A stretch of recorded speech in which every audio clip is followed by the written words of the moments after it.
And welcome back, everybody. That is such a snazzy intro.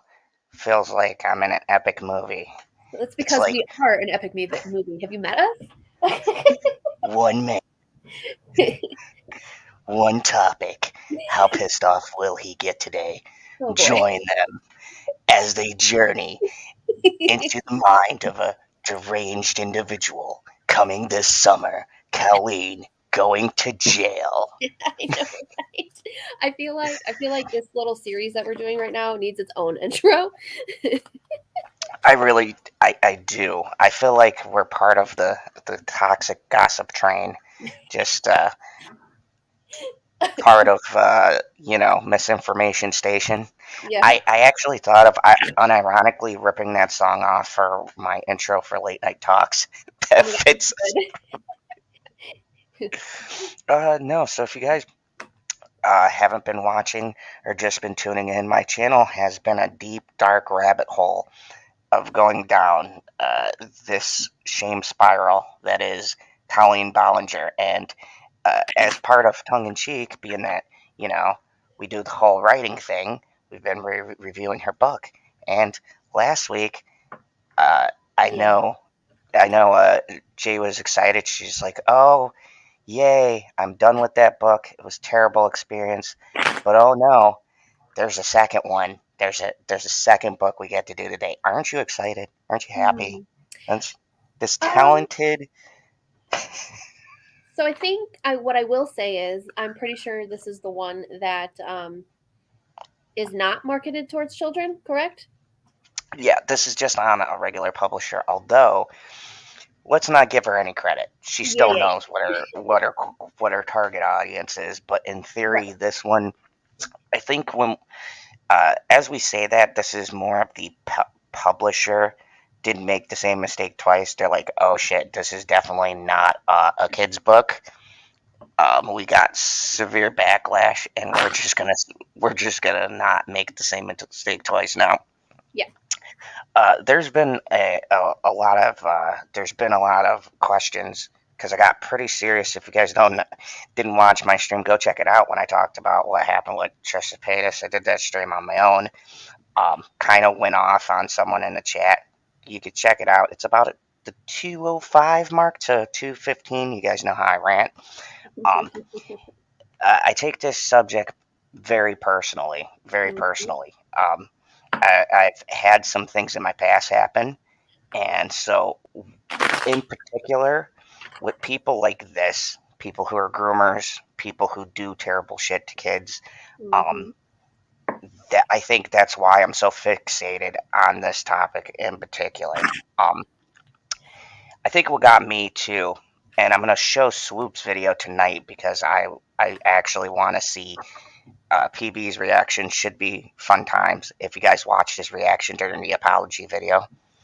Um, He was so like on the edge of his seat, like, what am I watching? Like he couldn't believe it was real. I think it's the first time I've ever seen PB without an actually sarcastic response. Just like, is this bitch serious right now? That's what he said. He's like, He's like, this but can't be real.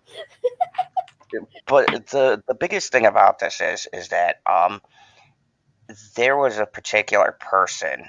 What is that girl's name who was up on stage? Becky, Say again. Becky. Becky. There we go. Um, they showed a younger picture of her in this interview, and when she was talking, and I think that's the point where I hit peaked. pissed offness and decided to really go after this story hard. Mhm. Um, she kind of reminded me of my daughter in that picture where she was hugging Colleen, and I Mhm. just thought to myself, like, this hits really close to home for me, Mhm. having a kid.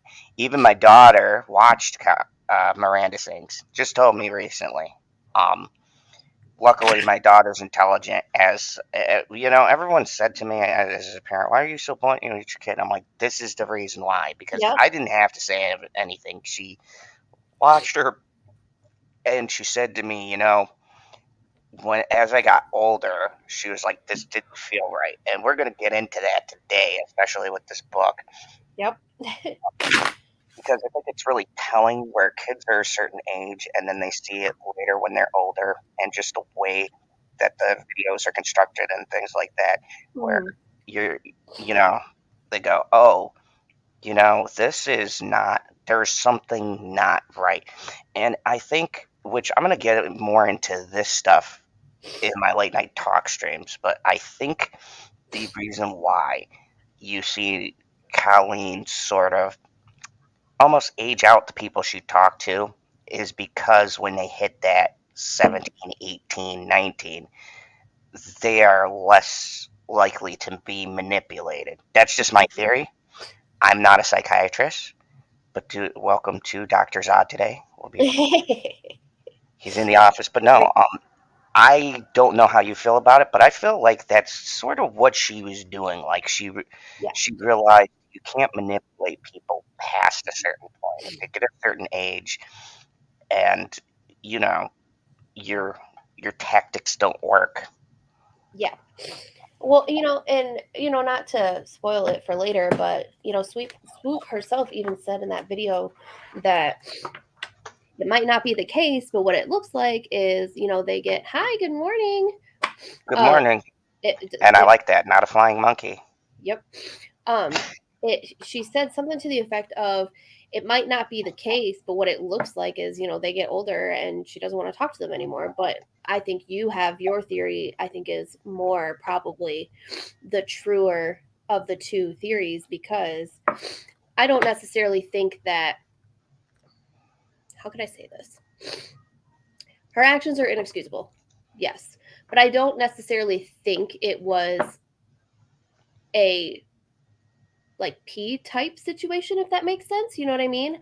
I think Yeah, it was legitimately her putting together entertainment and people were responding to it and laughing and stuff. I don't think she necessarily intended on cause, taking it into a physical realm. I think it was legitimately jokes, but the problem is these are adult jokes with children that don't I need I think it's heavy manipulation. Mhm. But to me, you could still assault people with Yeah, your manipulation. I mean, Amber right. Heard is a prime example, even though she got into the physical stuff too. But Right. Amber Heard also used that textbook mental manipulation. So Yes. uh, this is just like, for me, this is more dangerous because, okay, yeah, you didn't touch any kids, and really that was not what anyone was saying. Right. But yeah, a very good point McGee says. Child abuse is child abuse. I 100% I agree. concur with that. Well, 1000%. I agree. I think what she was doing was creating a loyal fan base, which from a selling standpoint, I get that. But I Mhm. think making certain people feel special, like, it's not, and that's the thing. Colleen, even in her defense, she has this thing, well, I didn't touch kids or whatever, but you knew Right. what you were doing. You Exactly. asserted your power. You got other people who were brainwashed to attack innocent people who went up Mhm. against you. It's very much a position of dominance, right? It's like Yeah, and a brainwashing. control Mhm. and manipulation. And I think that she thrives off of the control and the Mhm. manipulation and not so much the physical aspect of it, which, Right. I mean, within itself is a terrible thing, right? Which is why we've been covering this, because um, I've had stupid people already come into my chat. And look, look, here's the thing. In all seriousness, I don't like attacking people, even though Mhm. I'm a combative person by nature. I don't. I mean, I don't want to attack people. I love debating. You can come on here and debate with me. I'll debate with you until the cows come Mhm. home. Jay knows that. Yep.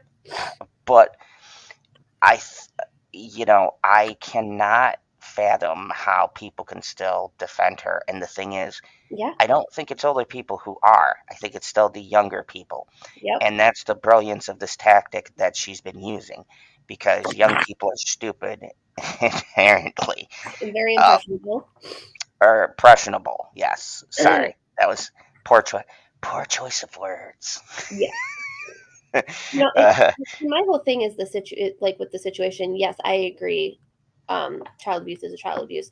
So my whole view of the situation is she, because like you said, she's been saying like, well, I didn't touch any kids. I wasn't doing this. I wasn't abusing kids. I wasn't doing that. And it's like, okay, but you are forming this world around them that they think is okay, which is going to lead to dangerous situations.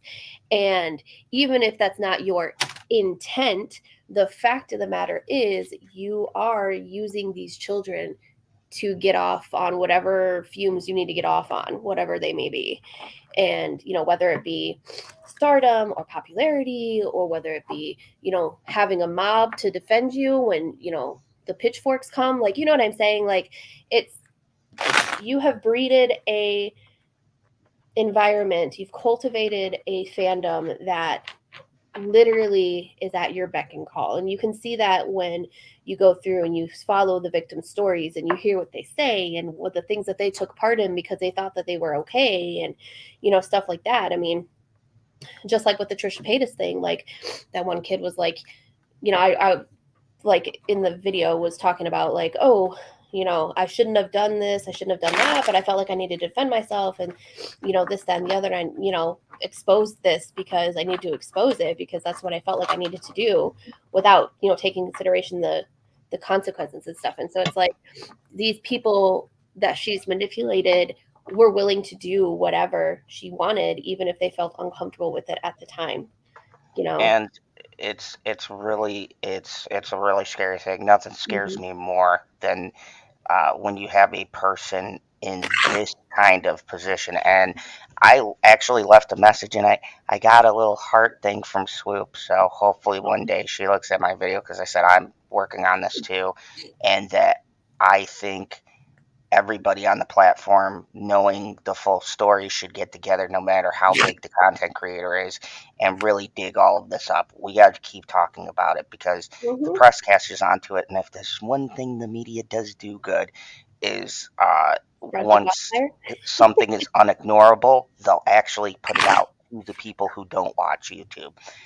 And it should be said, because um, it's quite disgusting, which we're going to get into. So I'm going to share my favorite person here. I really got to remind me to put these links in the description. But Rachel Oates, I'm going to go back through and put these links in the descriptions. But definitely follow her.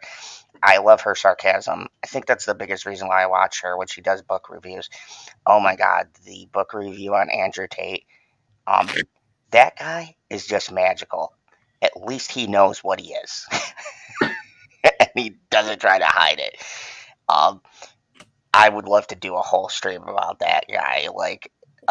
It, might be my hero. No, not really. People don't fucking send me comments going, "Oh my god," I'm being hyperbolic. Question before we start this: what did you mean by Munchausen by proxy, Ulick McGee? Yeah, I was a little bit confused about that, and seeing as to out of the two of us, you're more articulate and Well, eloquent in your responses than I am. yeah. Figured you Well, figured that out, but okay, so it wasn't just me. no, Um, no, no. Because my experience with Munchausen by proxy extends only as far as somebody making somebody sick in order to become a caregiver of them. So that's why I'm confused by his statement, their statement. Sorry, I didn't mean to. I don't know. what you identify We as. we But don't want to misgender here in the 2023s. yeah, Um, we don't want to misrepresent. Welcome everybody. We will be doing a book review, book two. So it gets worse. It gets so much worse. And it's even funny because when we start this video out, she will state how she doesn't know how uncomfortable. Oh, thank you. That was nice. Definitely send the link around to friends. This is a very important subject to me. This person to me is a monster, an absolute monster, and I am. Colleen, not the person we're about to watch. Yeah, Colleen, not Rachel. She's lovely. Go sub to her channel. She does great book reviews. Um, it's part of a cluster B personality disorder. Papa Cotton, what's up, Papa? Says, I don't know how much more of this weirdo I can handle. Yeah, you and me both, bro. You and me both. You and me both. Yeah. Like, what did I It, say to you after I watched Swoop's video yesterday? I was like, I can't even process what I just watched. yeah. The reason why I'm going through this, Papa, you weren't here before for my whole spiel, but in my life personally, as a kid, I had experienced something to this situation, maybe uh, a little bit worse. So when it comes to these groomer cases, it's why I hate Ezra Miller, and why I highlight him at least once in my stream, and why I'm going so into this.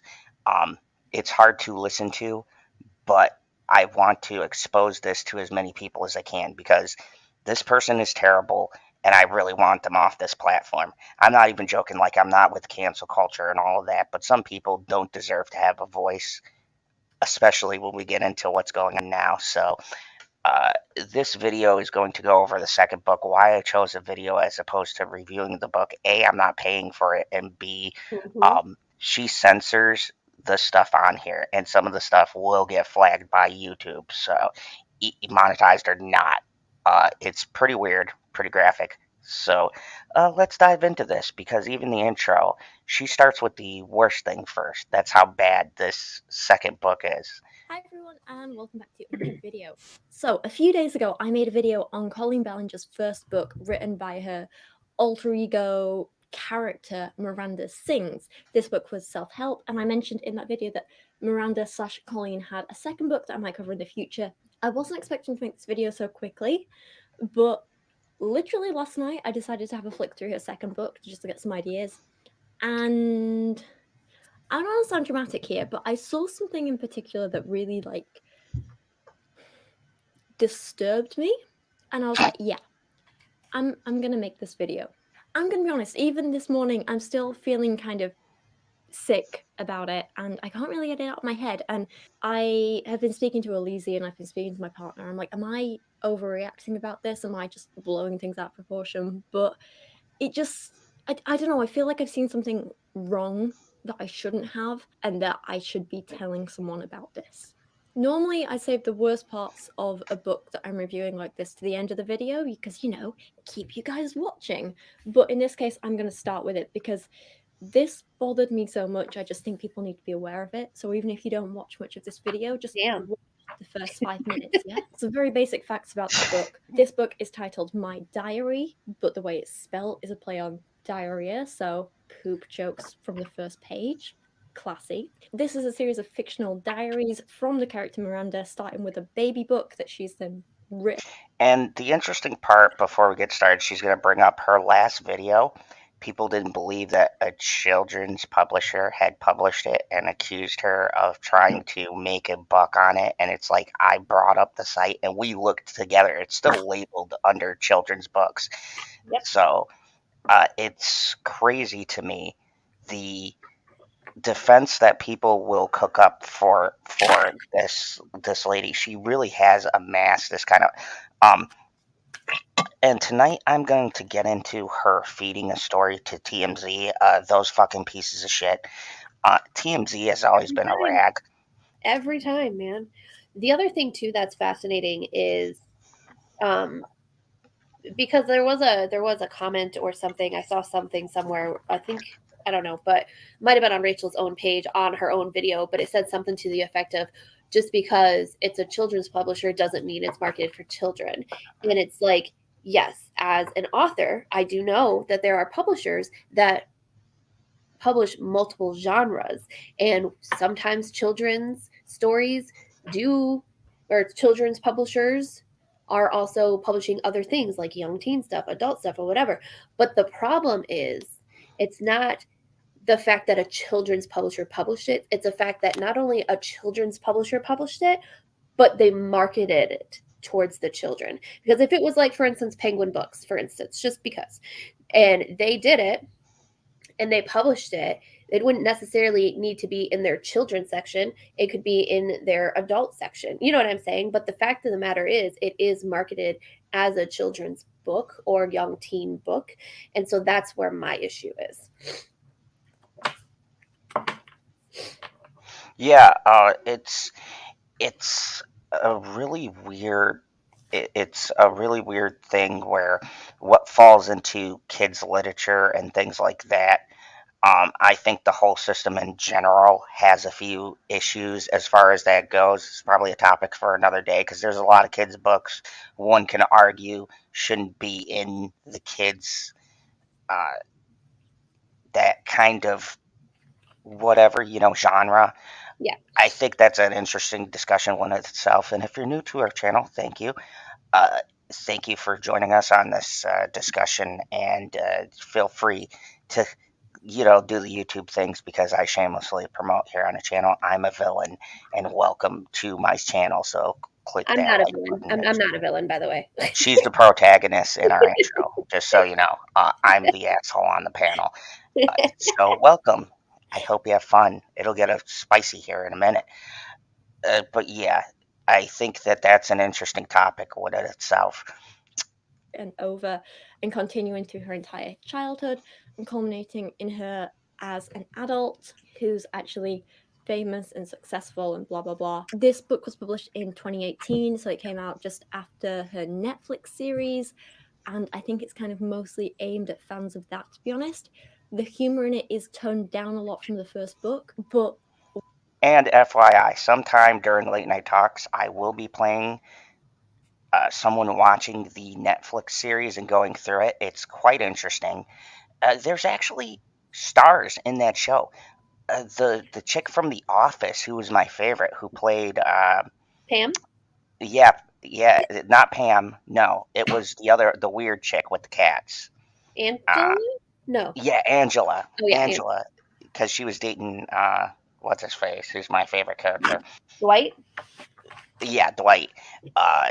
So she's in it, and I was so shocked. And the dude who was in the show about what was it called? God damn, it was an HBO show. Girl, are you okay? You're so gassy. It was. It is. God, I forgot that show. It made what's his name famous. He played like this baseball player named Kenny Powell's. God. Eastbound and Down. Yeah. I don't got you for that one. Sorry. Yeah, Eastbound and Down. If you ever have a chance, he's like a pro baseball player. The dude's he's pretty infamous comedian now, but it was a really good show. Where Colleen manages to shine through is where it's really good. There are some bits that are actually quite biographical of Colleen and her career and that sort of thing, especially later in the book. So that's also where it's different to the first book. The other big difference between this book and the first one is that this book is published just by Simon & Schuster and the imprint gallery.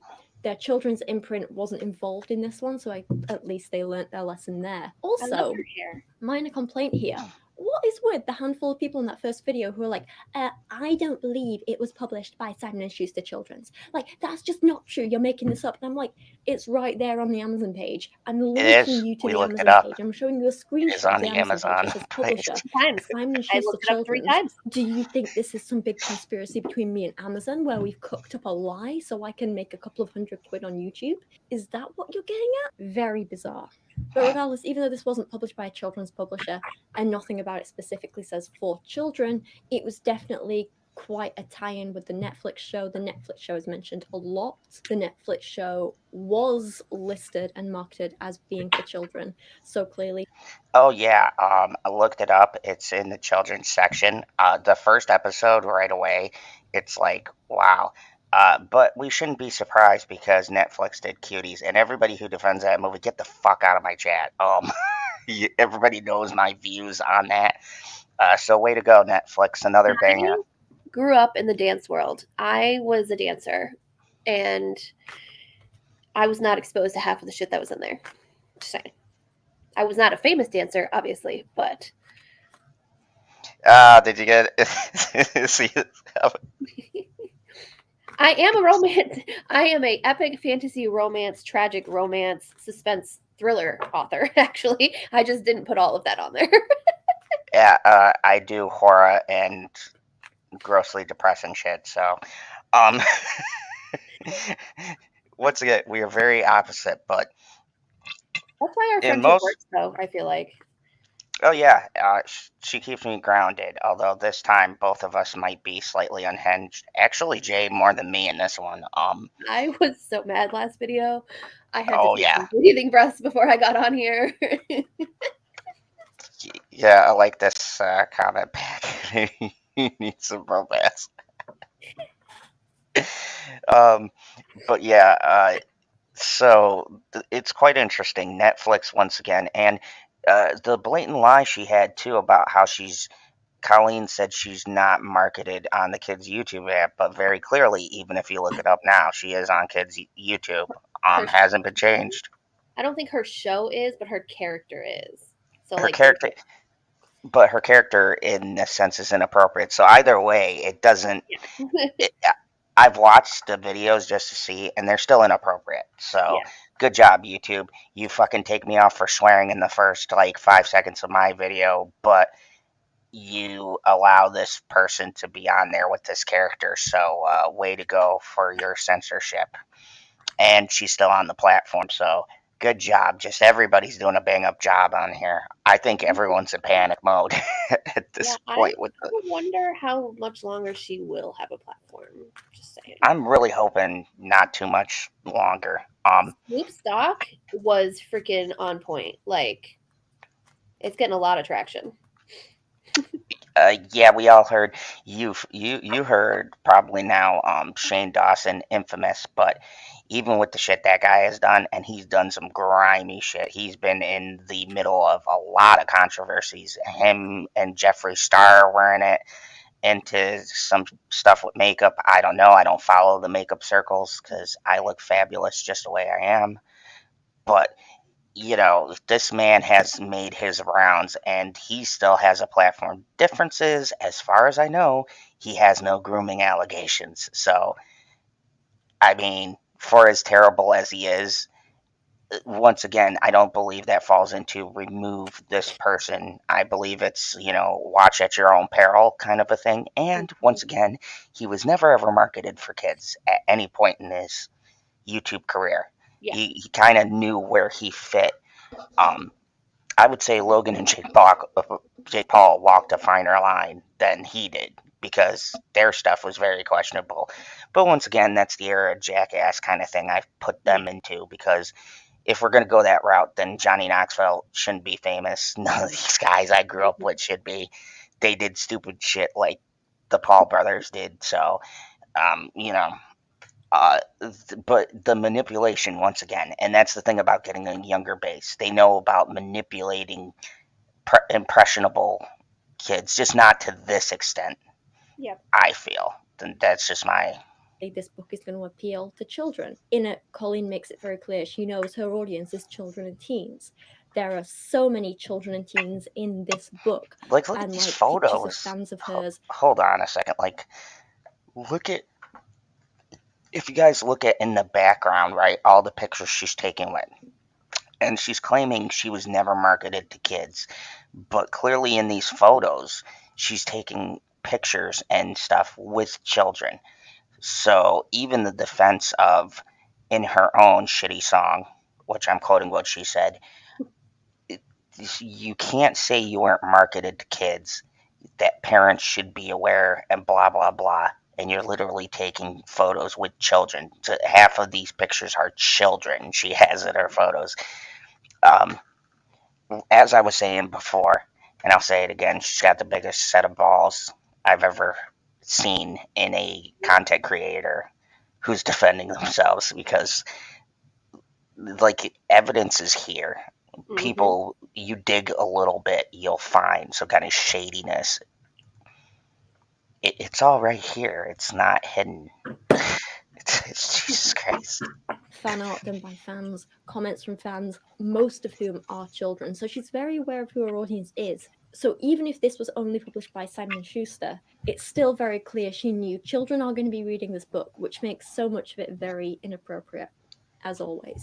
Here's my main issue with the book, though, and this is what makes me feel gross for even having seen it. So the first chapter of this book is Miranda's baby book, and this features a crap ton of genuine baby photos of probably Colleen, could be other kids, who knows, they all look the same at that age. And there's photos and photos and photos and photos, right? So many, including some of her as a baby. And you also need to be aware that there's a running joke throughout this book of Miranda pulling her trousers up so high you can see her bum crack and you can see her vagina in the front, like camel toe sort of thing, but I don't like that phrase. You can see her vagina. There's even lots of close-ups of this in Colleen's first book and the second book, and she also features a ton of fan art in this book done by children and a couple of adults, which emphasize her vagina. There's a big push. And I just want to highlight that to all you adults who supported this or sent in fan art or stuff, you should be ashamed of yourself, or brought your kids to the show and thought it was funny. I'm gonna do a review on the Netflix show where you can clearly hear adults laughing with the kids. You should all be very ashamed of yourself as parents here. Like, look, I never judge parents for poor choices that they make. I think parents should parent, but when you see this and you're willingly exposing your kids to this, you think that this is okay, I think you should be called out on that, because it's disgusting, it's inappropriate, and it's just poor parenting. I'm sorry. Like, it's good to support your kids in what they choose to do, or if they like somebody. Like, my daughter was telling me she'd like to see Taylor Swift live. I was like, T-Swizzle, I'm there. Yeah. But granted, my daughter's 16. my daughter's 16 now. Taylor Swift's, well, her stuff now might be bordering on that line because she's older. But that to me isn't this. Like, they're supporting that kind of an artist who, what the music they do, blah blah blah, as opposed to someone like this who's very weird in their comedy and what they're putting out there. And when I get to the show, it's unbelievable. I can't believe off the Netflix shows people weren't catching on the vibe that she goes for. She does a show pregnant and makes jokes about her unborn kid. To me, that's disgusting. Okay. Hold the fuck on. I'm sorry, what? Oh, yeah. Like, inappropriate, I don't want to know, but like inappropriate jokes about her unborn children? Well, I'll put it to you this way: she knew the sex of the kid and just brought it up live in her crude Miranda Sings way, but as Colleen, because she switches between Colleen and Miranda during the show. And like, look, people, if you've been on my channel, you know my feelings on comedy. I think it's subjective. I think it's good to push boundaries, but I also think it depends on your audience. When Eddie Murphy, Robin Williams, Dennis Leary, the great comedy, Cedric the Entertainer, the Kings of Comedy, people who brought up race and things like that, crude sexual jokes and stuff like that, they were marketing themselves towards adults. There were no kids in their audience, and that's the difference here. You can be an edgy comedy, but you have to know who your fan base is. And for me, yeah, there is an obsession with genitalia. You'll see that in a second. And the reason why I was so triggered by you saying that is because, as somebody who has fertility issues and has not been able to conceive my own biological child, that shit just pissed me the fuck off. Oh yeah, yeah. Wait until I'm gonna review that on late night talks. But yeah, and before we really get into this, triggering warning, I guess, because there's gonna be some inappropriate stuff that's said, bordering on just really weird shit when it comes to kids. So if that stuff bothers you, warning. Let's continue towards our mental uh, degrade breakdown. Degradation. Yeah, degradation. Thank you. Uh, Helps to have an author on the panel. Yes, our mental degradation. Push on, haha, look at my vagina, right? That's the joke. In the baby book section, she wants to act like this is something she's done her entire life. So, in the first few pages of this book, and I can't believe I'm actually saying these words, she photoshops a vagina onto the pink pants of a baby.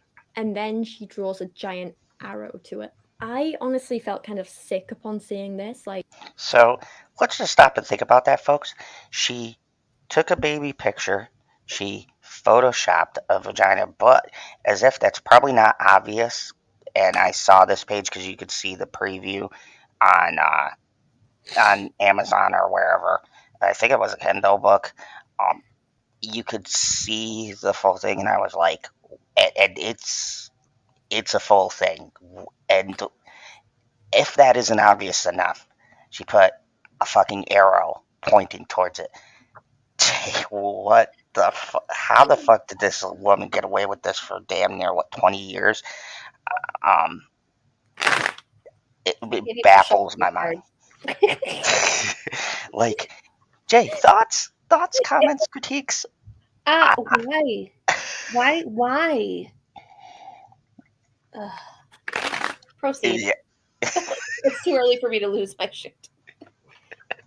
I don't want to look at it. Hi, Bruno. Why would anyone want to draw attention to a child, never mind a baby's genitals, for fun? Why would you Photoshop this in there? Who took the time to actually Photoshop this? Who saw this and thought, yeah, that's a funny joke, pointing out a baby vagina? I am going to censor this in this video because honestly, I find the image quite disgusting and disturbing, and it feels like something I shouldn't be seeing and mind showing to other people. But if you do want to go see it for yourself and see what I'm talking about, you can actually go download a sample of this book from Amazon now on Kindle, and it's in the first couple of pages on there. It's part of the free sample. I went and checked. So if you want to see this for yourself, go ahead. Oh my god, that was I just got a Kindle notification of what to read next after self-help. No, thank you. Sorry.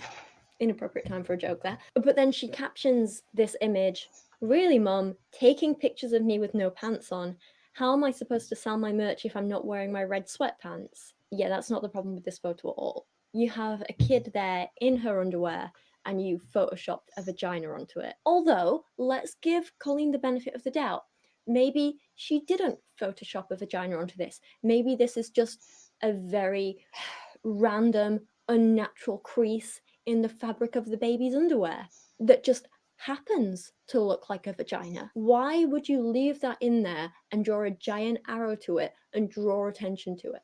Either way, it's terrible and bad and disgusting. I am kind of disgusted that Colleen would make this and that the publishing house approved this. Yes, I think this is very disgusting. It's sick, and shame on the publishers. Like, look, if people don't know how the whole books happen, there's editors and there is people who are supposed to be like the checks and balances, people who are supposed to edit the stuff out. In our last video, there were some more inappropriate things Colleen put in her books that she literally fought the editors on, and for some unknown reason, one. We talked about that last Friday. Sorry about that. Oh, no. Totally understandable. First, before I get into this, welcome, Aaron Cooper. How are you? Welcome, Romo. How are you? Anyways, the there's a comment here. The early sexualization of children equals a promiscuous adult. Now, we have had this happen for at least 3 generations. It's no shock to me. This is our reality. I absolutely agree. There's been a lot of people who have done questionable things. The thing that baffles my mind is the willingness to allow a person to do this by so many people. See, she's gotten away with this because, including adults, no one there seems to be a breakdown in the checks and balances, but yet cancel culture and all of these bullshit things that have cropped up over the years. We've taken out Harvey Weinstein. Good for you. Another piece of shit. But Mm-hmm. people like this, they don't go after, but they'll attack Chris Pratt for being Christian. I don't know. Very interesting. Very, very interesting to me. One of the nicest persons I've ever seen doing interviews and things like that. And that's the person we're wasting energy on. Meanwhile, a person I think who's an absolute monster. Hi, Chloe. Hey, Chloe, how are you? A person who I think is an absolute monster is sitting here making shit like this. It's disgusting. And what do you think about the publisher's lack of, I don't know, editing, checking balances? Jesus. You know, this is how I feel about it. I feel like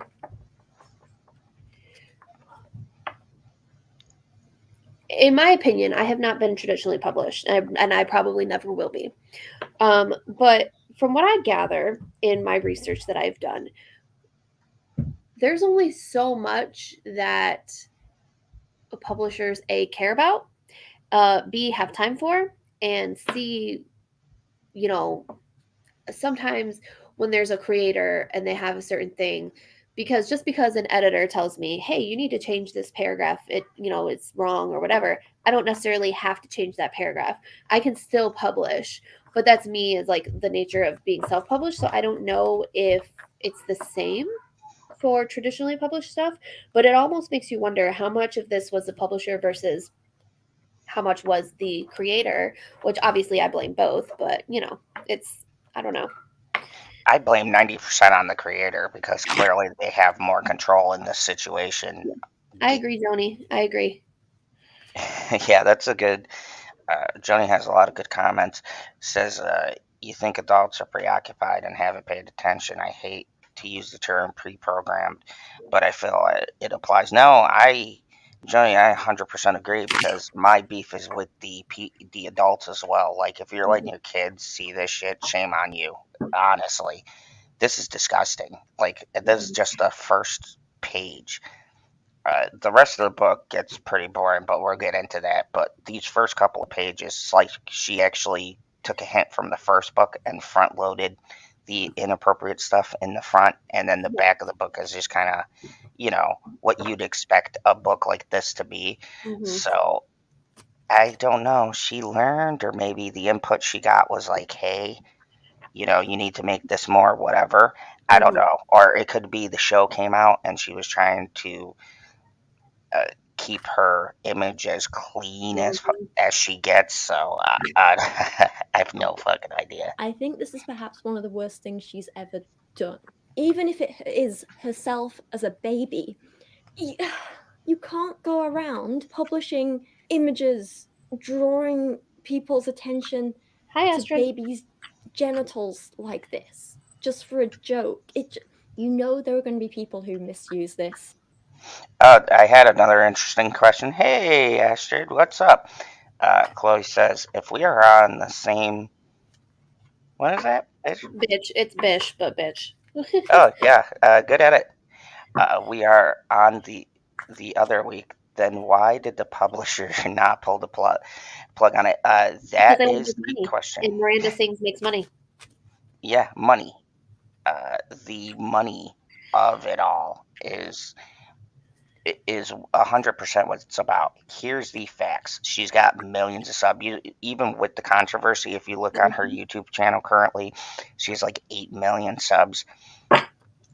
She sells money. Now, here's the good thing. She's had to cancel a lot of shows. I'm going to get into more of that stuff in my late night talks tonight with PB and the rest of the gang. So join us tonight. Shameless plug. Random time. Who knows? It's whenever PB gets done because he's working the fields, and I'm not even making a joke. They're literally the strawberry fields, I think. Last I knew, at least. Yeah, he's out in the wilds. But yeah, so I'll be covering a lot of the video and other victims and things like that. The kids, I'll be a little bit more saltier. I can't get as angry because the beautiful bitchy is in the other room, so I don't want to incur her wrath. But I love yes, her so much. the only one who can tame a villain. But yes, this is still grossly inappropriate, and I want to set up a pattern of kind of showing you what kind of a person she is and how everything she's promoted has been intentionally for kids and intentionally gross and inappropriate. Because it's all here. It's been here for years. Just everybody ignored it. And get off on it. And it really makes me question her judgment and everything about Whoa, pause. And with the allegation. Astrid, is that true? Astrid. Huh? What? Are you for real? That would be the world coming full circle. Okay, I'm lost. So what does that mean? It means Dan Wooten, one of the bad people in the JD case, he's apparently getting accused of SA by his ex-boyfriend. Oh. Sorry, I was like, that's a full says, circle yep. moment. Aaron says, true. That's crazy. Oh, that's a little crossover, Chloe, from stuff we followed with the JD case. So interesting. I may have to cover that. We'll come back to that. We'll come back to that. Yeah, I might have to cover that. That's very interesting. Thank you. Ironic is what that is. That is called irony. Wow. Anyway, so back to the task at hand. This does swing me back around to her. Eventually, all this stuff comes out. When you are in the limelight or when you are a person who is spotted, you better not have any skeletons in your closet because everything will eventually come to the surface. It's a matter of time if people keep digging long enough. And little sidebar, shout out to the JD community because half of them were better investigators than the journalists and people actually covering it. They were playing catch up. Actually, if you go back through and look at some of my videos, I have a JD playlist you can check out. Reporters were literally ripping stuff that people had out there for months or years. It was a giant game catch up. It was hilarious to watch. It was like everything they put out, we were like, yeah, we knew about that like 6 months ago. Welcome to the party. So it was back to the task at hand. We're getting off track. yeah. So around her at the minute of being inappropriate with kids and teenagers, crossing boundaries, using them for free labor, being bitchy about them, the inappropriate group chats, her asking kids and teens about their period, about their sex life, about all these really inappropriate things. For her then to Photoshop a vagina onto a baby and publish it is like, why? I don't know, maybe I'm overreacting about this. No, you're not. Like, can you really overreact when it comes to the safety of kids and children and babies and not sexualizing babies? Is it too much to ask that people don't sexualize babies? I don't.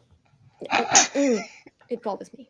So that's the worst thing about this book. That's why I wanted to make this video. The rest of it is honestly not as bad in comparison, and there's not as much bad about this book as there is in the first one. I think maybe because her audience got more mainstream with the Netflix show that she maybe didn't, or maybe her publishers didn't feel like she could get away with as much. So in some ways it's toned down from the first book. In other ways, it's even worse. But there's not quite as much of that. Does that make sense? So let's just look at a few other things.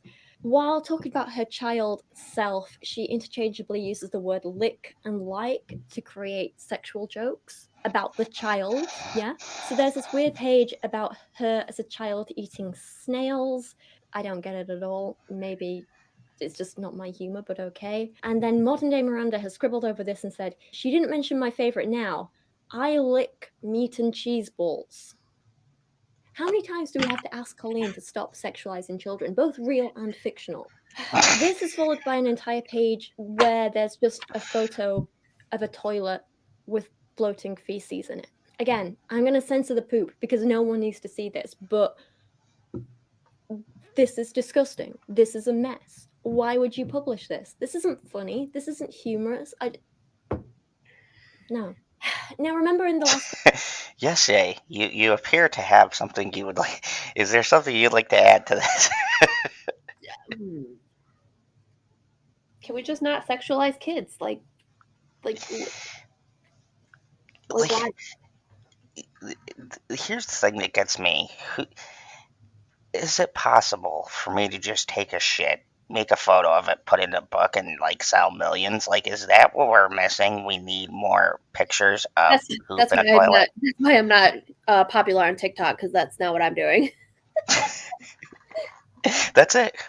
That's why we don't have millions of subs. We just crack the code. You just take a shit, take a picture of it, and people will love it. Like, what the fuck? Like, honestly, is this like? And she says this too, and I agree. Am I just getting old and I don't understand this generation's humor? Like, what is funny about just a picture of a toilet with your shit in it? I don't. Like, maybe if I was like, no, never would that be funny to me. Aaron goes, LOL, not the poop pics. Like, I'm just stunned. Every time we go, like a fever dream. Like that's what this feels like. It's really, it's just really fucking weird. Really weird. I think. Chloe says there is a. What is that? Chemo energy rating? Energy? I don't know what that is. Radiating out of the book. Yeah, this is just disgusting. Video on the first book where there was a constant where there were the constant animal abuse jokes about cats, right? Oh yeah, she abuses animals. That's great. But worse and more, and it expands how many animals she abuses, because apparently animal abuse is funny. Remember also in that last video that I showed the clip of real life Colleen making jokes about how she hurt her dog as a kid so much that it bit her and had to be put down, right? So this... Yeah, we went over that, and just really quick, I like this comment. Says, just considering how Disney has been manufacturing child sexuality, it appears no one cares. Slap a princess and some glitter on it, call it done. You haven't been here very long, but go ahead and see my videos on Disney. In particular, I used to be a fan of Marvel and Star Wars, not these days. And yes, it's true, especially with the way that they push gender things in their stuff, and just the whole vibe over there has been really weird. But to Disney's defense, it's not as bad as this. This is blatant child sexualization. Disney rides that line, but even there are things they won't cross into yet. Use yet. Even Disney at its worst, I think. Yeah, they have done some shady things. I covered it. There was a whole scandal about Onward, and just like there's certain things people point out where I'm like, yeah, people are just trying to shit on Disney. There's other things where Disney just brings it on themselves, like, fun fact, shooting Mulan near a Chinese prison camp and then giving them credit in the movie. Fun fact, if you fast forward the movie, you can see where they think re-education camp. I'm sorry, China. I meant re-education, because you guys are great over there. Anyways, I'm getting off topic. I get really heated about this. I hate what Disney has become. Just the quality in general and everything else. You can see my reviews, Lion King and all that. I hate that shit. At this point, I just stopped seeing 90% of Disney's shit because it's a waste of time. But do go check out Mission Impossible. I will have a review up on Dead Reckoning. So far, my number one movie, to be honest. Yeah. 60-year-old Tom Cruise is making better shit these days, but let's continue.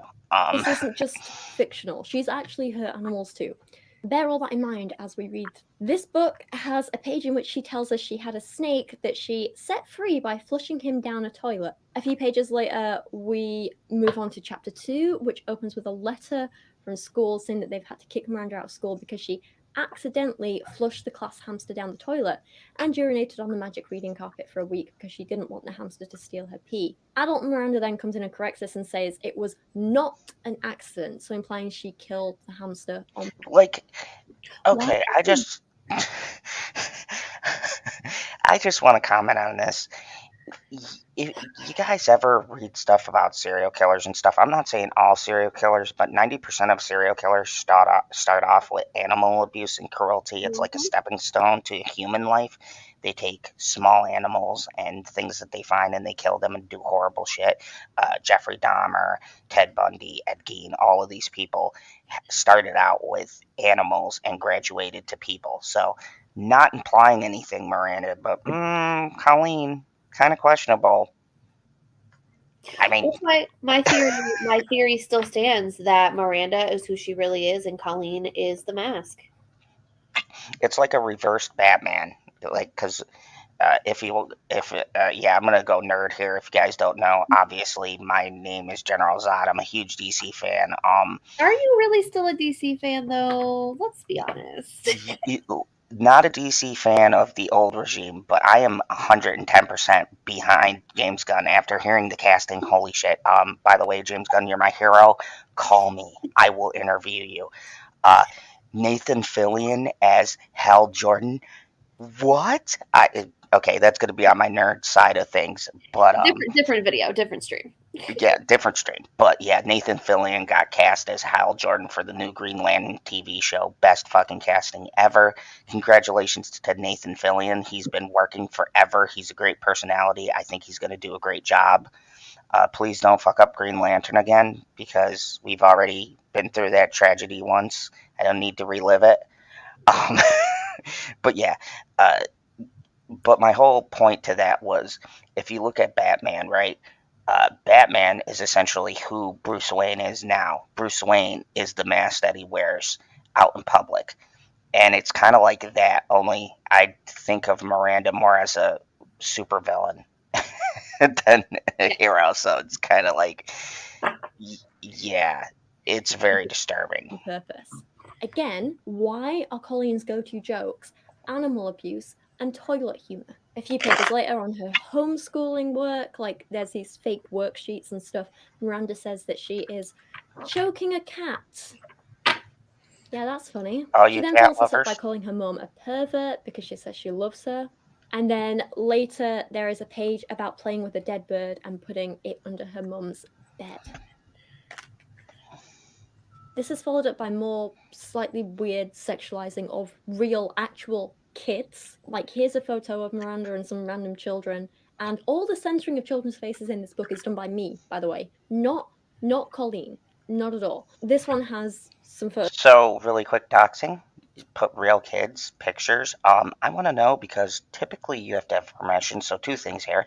I want to know if she had permission from the parents. And if she did, what the fuck? And 2, why? Like, I get it if it's a family friend or something like that, or say it's just like you meet a kid, right? Like her photos when she's doing hugs as her character or whatever else.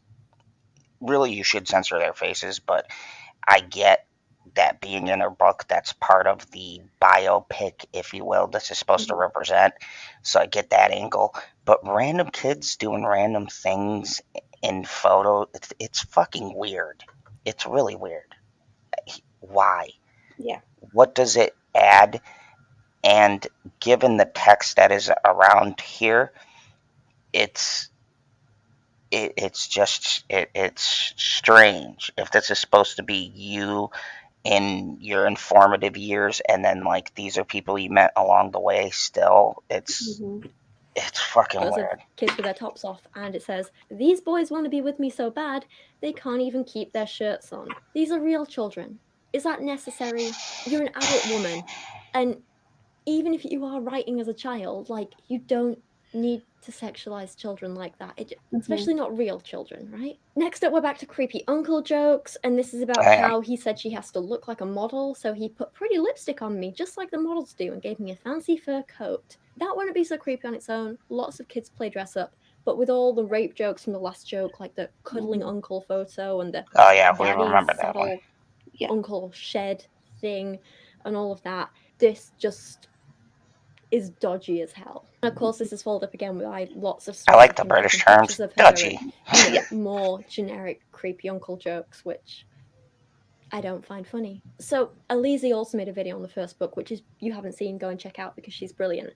And we spent a lot of time talking about these books as she was making the video. And she was like, but as British people, we like, her words, we make fun of nonsense all the time, right? I'm like, yeah, but people like Jimmy Savile and Prince Andrew and whatever, like, yeah, we take the mick out of them. But there's the difference. We take the mick out of them. I love that word. We realize that what they've done to kids is wrong and disgusting, and we don't respect them for that. We take the mick out of them. We rip them to shreds for it. The joke is, you're a disgusting piece of crap. Let's show you that. That's the joke. Colleen's joke is, a child got molested. That's not funny. Making a child molester feel like crap, yeah, that's funny. Molesting a child, not funny. Colleen doesn't understand this difference, and that's a huge problem. If your punchline is lol kid didn't know she got molested or lol kid got molested, there's something wrong with you. And then in the book there's this page. I think that is the best way to put it. Like, there's a joke where it's like the punchline is because someone did something crude, you're making fun of them. We do it here a lot in the fandom zone, particularly on late night talks. And me and PB do have some dark humor, so I've even gotten comments like with stuff I've talked about and we've joked about it. But here's the difference. We are not laughing at the seriousness of the situation. We're laughing at the stupidity that always surrounds it. Take, for instance, we talked about the submarine, right? They used a fucking PlayStation controller. How could you not find the humor in the fact that A, they had that controller, and B, people thought it was safe to get in that sub? If you guys don't know or you're new, I was in the Navy. I just looked at it and I said, oh no. Like, if I looked at that, if I was this person who spent millions and went in there, I would have been like, nah. Especially when they showed me the controller. I'd have been like, nope, I'm out. Good luck with that. See, that's the funny part, right? That's the punchline. This is, someone got molested. He, he. Isn't that funny? No, it's not. It's not funny at all. It's not funny to the victims. It's not funny to people who have gone through that. It's not funny to make light of that. Yes, comedy is subjective. Yes, you can push boundaries, but one, you have to have tact, and two, it has to be done in a way that brings awareness and opens up conversation. If you are just making a joke about something like that, I don't even think that's a punchline. That's a statement. Yeah. And that you think it's funny. Exactly. And it's like, because my whole thing is this. If, for instance, one of her audience members was in fact molested by their uncle, and she's making an entire joke about it, like, I don't even think dark humor would be able to get you through the shame and upset that you would feel if you could, like, really understand what happened. I mean, it's just like when you look at the victims, like Becky, for instance. She was like all excited to be a part of that whole stage thing, and then the stage thing happened and she was good, and then like that day it happened, she was like, oh my god, this was so cool. But then she got older and she was like, why am I feeling this weird, like, self-consciousness? Why am I feeling this? Why am I feeling that? Like, and then she thought about it and she's like, oh, because basically this is what happened to me. And when you start digging into the roots of your trauma and you start dealing with that shit ain't funny. This is what pisses me off. Going through the work to improve your situation and your mental health after you've gone through something traumatic, such as a situation like this, for instance, like, that shit is hard work to get over. Like, it's hard fucking work. You have to, like, really separate yourself and really get down to why you are the way that you are. And the fact that she's making jokes about this stuff is really upsetting. Not to mention that I extraordinarily got pissed off. You guys will see my rage when I play the clip of her recounting this. All you fucking people who went out there, and I hope I get some people who view my video and see the Becky thing, or it's one of those assholes who made comments. All you. Oh, you froze. Oh, did I freeze? Yeah, the last thing I heard was making those comments, and then you faded out. Oh, okay. All of you people who made those comments and basically accused her of lying and shamed her, I feel like you people are scumbags. You should feel ashamed of yourself. And I really, I, I got really pissed off listening to her account because it's bad enough that she had to go through that. And TMZ, you fucking scumbags. Yep. Perpetuating a lie, which is believed to have been fed by Colleen herself. You guys should be ashamed with your shitty rag and your shitty publishing and throwing this young woman who's just finally getting her life together under the bus to where millions of people can fucking harass her. You guys are fucking pieces of shit, all of you. That publication should be, disclaimer, burned to the fucking ground. It's a piece of shit rag. It's always been a piece of shit rag. And all of you motherfuckers there who are working there and you feel good, okay, all right, I'm sorry. I told myself I wasn't going to do this, but special treat for everyone, Zod rant. All of you pieces of shit who work at TMZ, all of you motherfuckers that come into work and you publish that bullshit about a young woman who got clearly violated on stage in front of everyone, in front of adult men who sexualized her at fucking 15 years old. Your publication should be burned to the fucking ground. You pieces of shit, the fact that you operate the way that you do, all of you should feel grossly ashamed. And I really hope that karma comes. I hope your fucking company goes straight into the fucking dirt. You are you are the reason why these pieces of shit flourish. And if you honestly sided with Colleen in that, you should be fucking ashamed of yourself. I hope you all have kids, because I hope your kids go through the same fucking trauma that these kids are going through. No, you don't. No, you don't. I'm sorry. You better take that shit out of the universe, or I will come through the screen and bonk you on the head. I'm sorry. I got passionate there. No, I don't wish that. But seriously, these people are pieces of shit. Like, you guys should be ashamed of yourself for co-signing kids being violated. Like, the fact that TMZ can sit there, that these editors, and I watched the segment, they're sitting there talking about how they're going to publish this on their fucking live show. And the fact that you gather there, and half of you people probably do have kids, and you gather there and you sit back and you look at this and you think, yeah, that is fine to publish without any fucking fact checking, without going through and doing any leg research. Go on the fucking internet and type her name.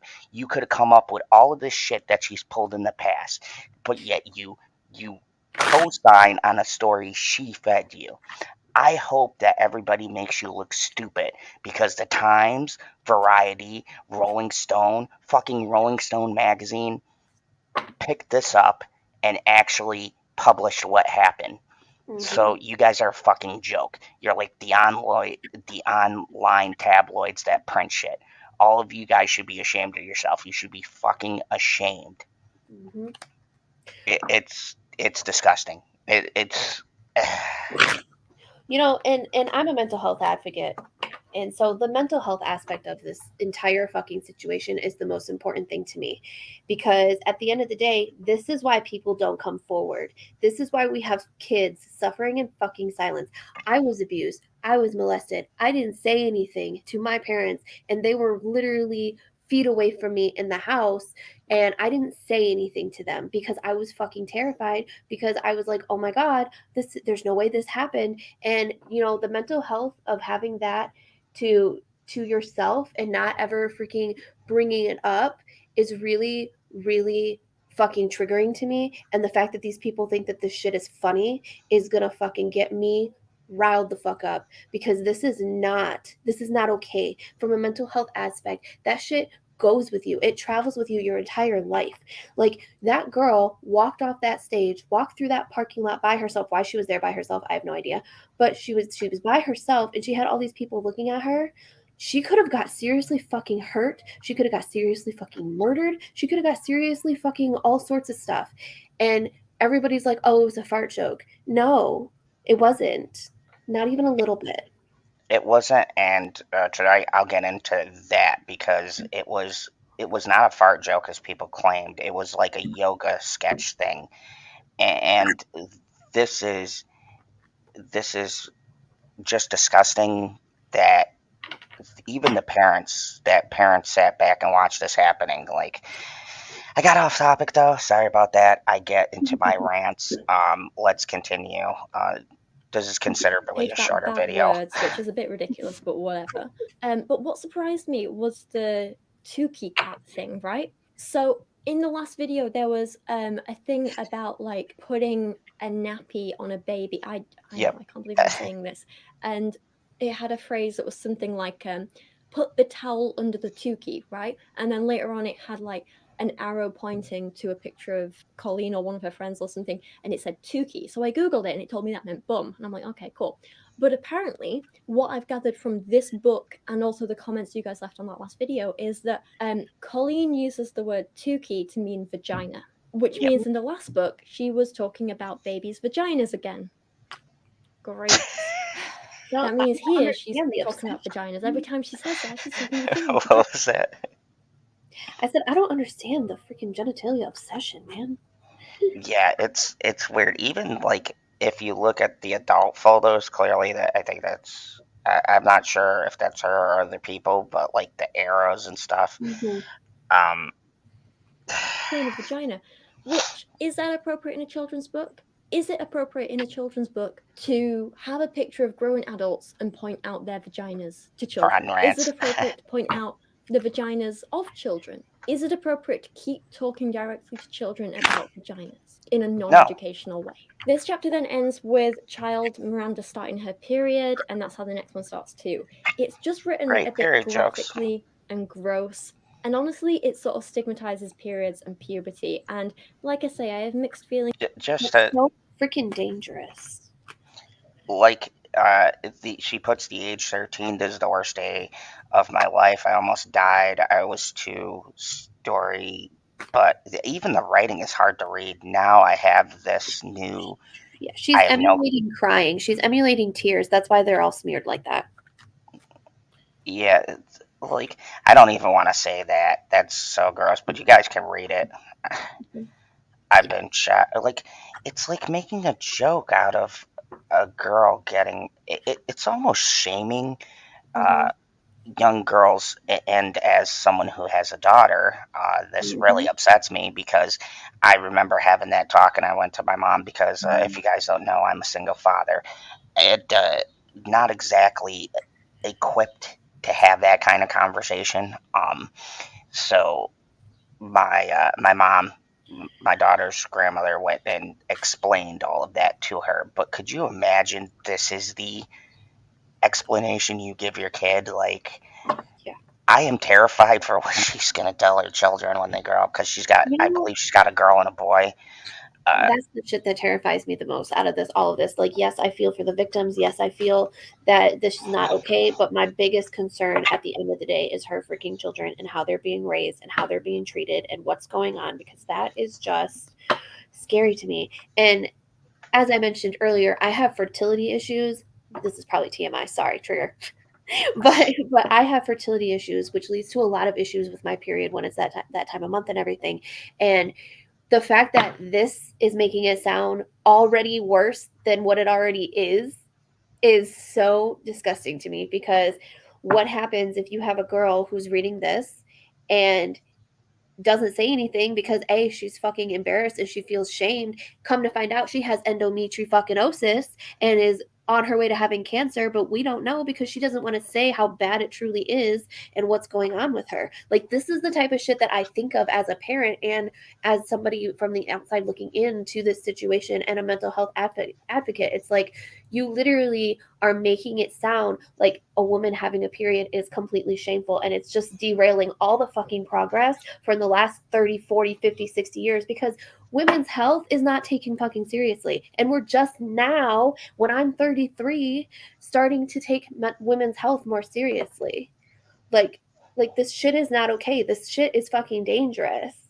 It is. It's a very dangerous thing. And having a daughter really opened my eyes up to a lot of the things that, I won't experience as a guy that women have to go through. And it's terrifying because my knowledge and what I can offer as far as guidance only goes so much. So my kid depends on her mother, which I'm not going to get into that.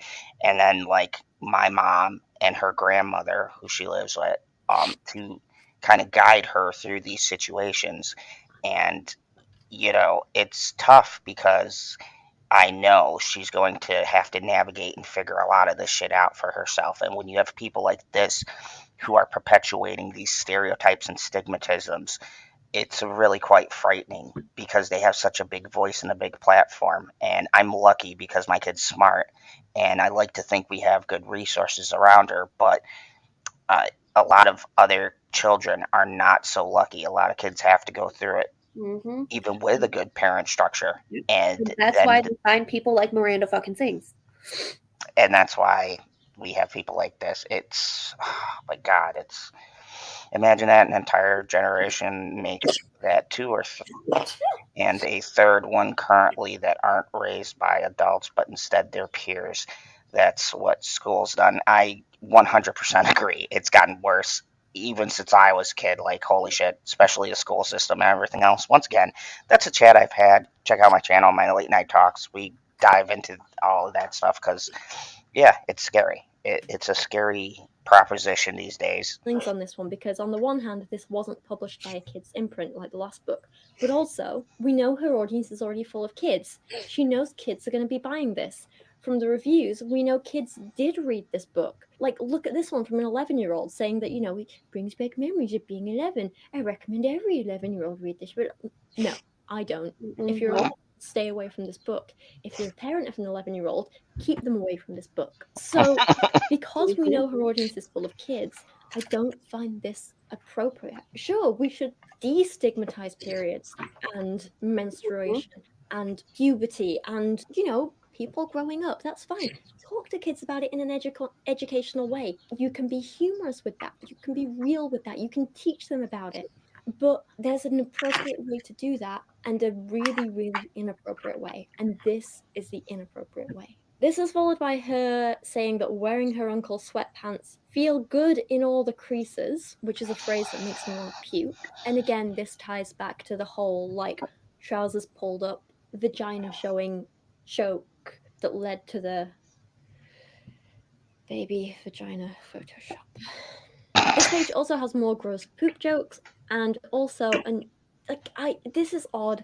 I think it's meant to be an attempt at an orgasm joke about a person playing her dad. Like, I don't get this.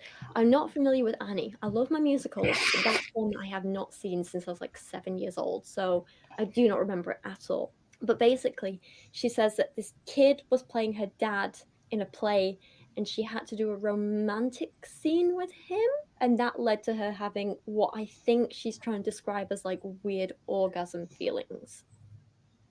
I'm confused. I'm a little disturbed. I think it's meant to be an attempt at another creepy incest joke whilst also sexualizing children. Yeah, can we just not? The next section is from 2009 onwards, and it's basically just Colleen bragging about a bunch of famous people she knows and a bunch of shows she did as Miranda, but pretending they're jokes. This includes more porn jokes where she poses with half-naked. Like, look at this. So this is supposed to be a kid's book. Clearly, I don't know the age, but they look older. But there's all these men, like, basically, I can't tell if that looks like a G-string maybe or a Speedo. Posed, like, why? Like, okay, even if you do a biopic type style of book, right? What, why? What are you thinking? Like, how is this relevant? Okay, you show photos of famous people. Like, yeah, when you do a biography, you're basically kissing your own ass. I get it. You're gonna have the pictures of all people you've met. You're a star, whatever.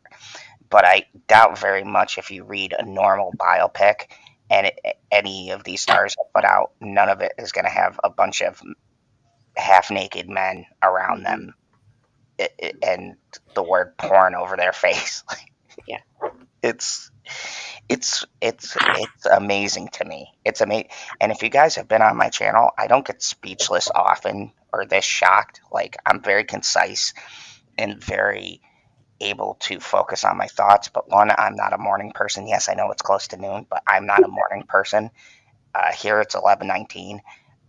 So it's like, wow, I can't fucking believe this is a thing. Think of it. This is out in the universe. Hasn't been taken down. You could still buy this. She's selling this. She's selling this And to probably an still making underage money. market. She probably made a shit ton of money off this. Yeah, To be she's quite probably honest, still getting royalties. her first book, we didn't see it, but it's in the top corner of my thumbnail here. If you guys look, New York Times bestseller. So good job for destroying that, New York Times. Congratulations. You made this person a bestseller. So kudos. Hope you're popping the champagne on that one. Mm-hmm. Man, again, if you know kids are going to be reading this, why would why? Colleen Ballinger really does only have 4 jokes that she recycles over and over. Joke 1, hurting animals. Joke 2, poop. Joke 3, sexualizing kids and shouting porn at every opportunity. And joke 3, child abuse. All terrible jokes aside, this is the stuff which fans of Colleen and Miranda might actually be interested in, except it literally just lists stuff she did and people she met, and then it has some photos and bad jokes.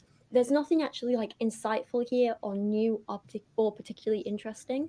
Like, I think a lot of people read celebrity biographies to get that like behind the scenes view, you know, understand what were you thinking, what were the difficulties, what challenges did you overcome. None of that is in this book. It's literally just, and then I met this person, and oh my god, I think they're my boyfriend now. And then I met this person, and oh my god, I think they're my That's boyfriend. actually how she And talks then I too. met this person, and oh my god, they're such a bitch. Haha, just kidding. And then I did this show, and then this show, and then this show, and then this show, and then this. Like, that's it. That is all the information we get. And it gets very old very quickly. Maybe this didn't appeal to me because I'm just not a fan of Miranda and Colleen, but I No, feel it's like because you're a if it's a logical thinker. well-written, biography, then you can enjoy it even without really knowing who the person is, you know? That's the conflicting thing about this particular book. It only has 2 notes. Disgusting as hell and boring as hell, and there's no in between. It's like 200 pages long, this book, and honestly I struggled to get through it even the first time, never mind the rereads for this video. So 200, just think about. Okay, so my favorite author, if you guys don't know, and yes, I know his political views and what he says is kind of fucking out there, but I love Stephen King. I've read all of his books. I read his biopic called On Writing, where he literally wrote a book on writing and his methods, and it's very fascinating. If you have a chance, check that out. That's actually a good book. And Stephen King writes very long books, but the difference is it keeps you engaged from, especially if you're a fan, but it keeps you engaged from that opening page until you close the book. Tom Clancy, Dean Koontz, any of those type of writers, Grisham, like, there is a hook or something that keeps you engaged. And this is our writing section, because if you don't know, typically we talk about writing on this segment, but I think this parallels into what we do. So from a writer's perspective, Jay, and not from the fact that she's a piece of shit and we don't like her, okay, just critiquing the book on its own merits, right? If we were to take out all of the gross stuff, the animal abuse, child pornography and all the other shit that's in this book, and just look at it as a book, right? And like she said, and you get into the back half where she talks about who she's met and the shows she's done, even that is structured in such a way where it's just boring. And if you're going for like a biopic, the hook for people reading that is that you get an insight into the celebrity. It's like that behind the scenes. You get to see behind. I was so spirited. I moved my computer there. Sorry, guys. You get an inside peek into the artist. It'd be like reading about, first example that pops into my mind, Scarlett Johansson. Love Yep, you. I will interview you anytime. Anyways, that's not the point. that's So my woman crush. so it's like if Scarlett Johansson makes a book, right, and all she talks about is the movies she's done, but there's no set photos, no Mhm. her giving thoughts to this particular movie and how she got into character, right? That'd be a fucking boring book because I'm Mhm. reading the book to get the insight of I've seen this movie, it's like my Mhm. favorite movie. I want to know what her thought process was making it, Mhm. and it like so just from a writer's critique, what is your thoughts about how she's chosen to structure this? I think it's awful. I think that the formatting is messy. I think the graphics attached to it are messy and nasty, and the way that they're set up, it's not it's not aesthetically pleasing to the eye. It's not any of those like good elements. Like for instance, hold Oh, she's going to the board. She's going to on. the board, So right? this right here, Lita, my favorite female wrestler, right? Oh yeah, Lita. When I read through her stuff, like her formatting is it's beautiful. Her pages are beautiful. Her like all of this stuff and the art and everything is very beautiful. And granted, like I understand that this book is See you made. later. Oh, bye. It's nice to meet you. I understand that this book is based off the character of Miranda Sings, but I feel like even in a situation where you're trying to talk about your characters, you should be more professional and make it look nice. Make it look nice. Like, here's the chapter headings, here's all the things that are happening, here's the art on the pages, and, stuff like that. And, I don't think this book necessarily had any pictures in it, or, oh, yes, it did. And, you have like, Have a good one. eye grabbing graphics and stuff like that. Like, and you have like these important quotes and stuff. Like these are the types of things like that I look for when I'm reading any sort of anything created by anyone, because it's beautiful, it flows nice, it makes sense. This talks about her career from start to finish, and I I feel that despite the nastiness of this character of Miranda Sings, I feel like when you're gonna put out a product, it needs to be it needs to be aesthetically pleasing to the eye. Like some of those pages that have a bunch of graphics and pictures and stuff, it's just messy, and it hurts your eyes. It's too busy. Does that make sense? There's not enough white space. Yeah, I agree. Like it's the structuring of the pictures themselves are all over the place and kind of just randomly. Like if you were doing scrapbooking and you just like made one of those purposely, things where you have these pictures all over the place. That's what it feels like to me. Like Mhm. it's very ugly to look at because nothing. And even if you're doing somebody who your character like misspell stuff, I get the gag, I get what she's going for, but if you could still do that, Mhm. authors have done like dual personalities kind of thing. Well, once again, my favorite author, right? Stephen King has done Mhm. other characters. He's done dialogue from like Southern characters or a character um, who was how do I put it? Because you can't use the R word anymore. Special needs, we'll say. There's a character in the book The Stand, and how he talks is kind of like broken and doesn't make sense because that's the character's disability. So the way he structures it, the page and the sentences and the paragraphs are still clean. They're still structured, but it's just the dialogue that's slightly different or off to give the reader a sense that okay, this person has some kind of mental impairment and that's why they talk the way they talk. Or if he does Southern language, there'll be certain words that he puts more of an emphasis on or kind of misspells because that's how they would talk if you were having a conversation with the person. That's very different. And on a serious note, and aside from the controversy, it's also very clear that she had nobody, like, say, ghostwriting, for instance.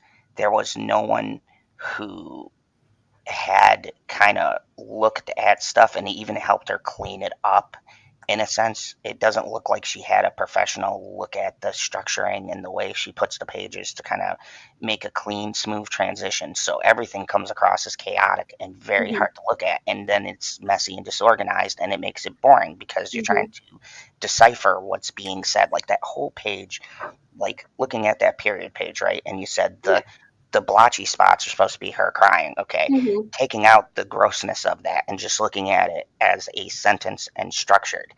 Yeah. Even there were a lot of run-on sentences. I could hardly see any punctuations or Mhm. where there was a break in the sentence. It was like one long run-on sentence that didn't stop. I don't know about you. I didn't really look, but I couldn't see periods, commas, punctuations, a Mhm. break between paragraphs. There was nothing there. So it just looks like one big run-on sentence of an incident. And it's Yeah. really frustrating and hard for the reader to decipher what you're trying to Mhm. say.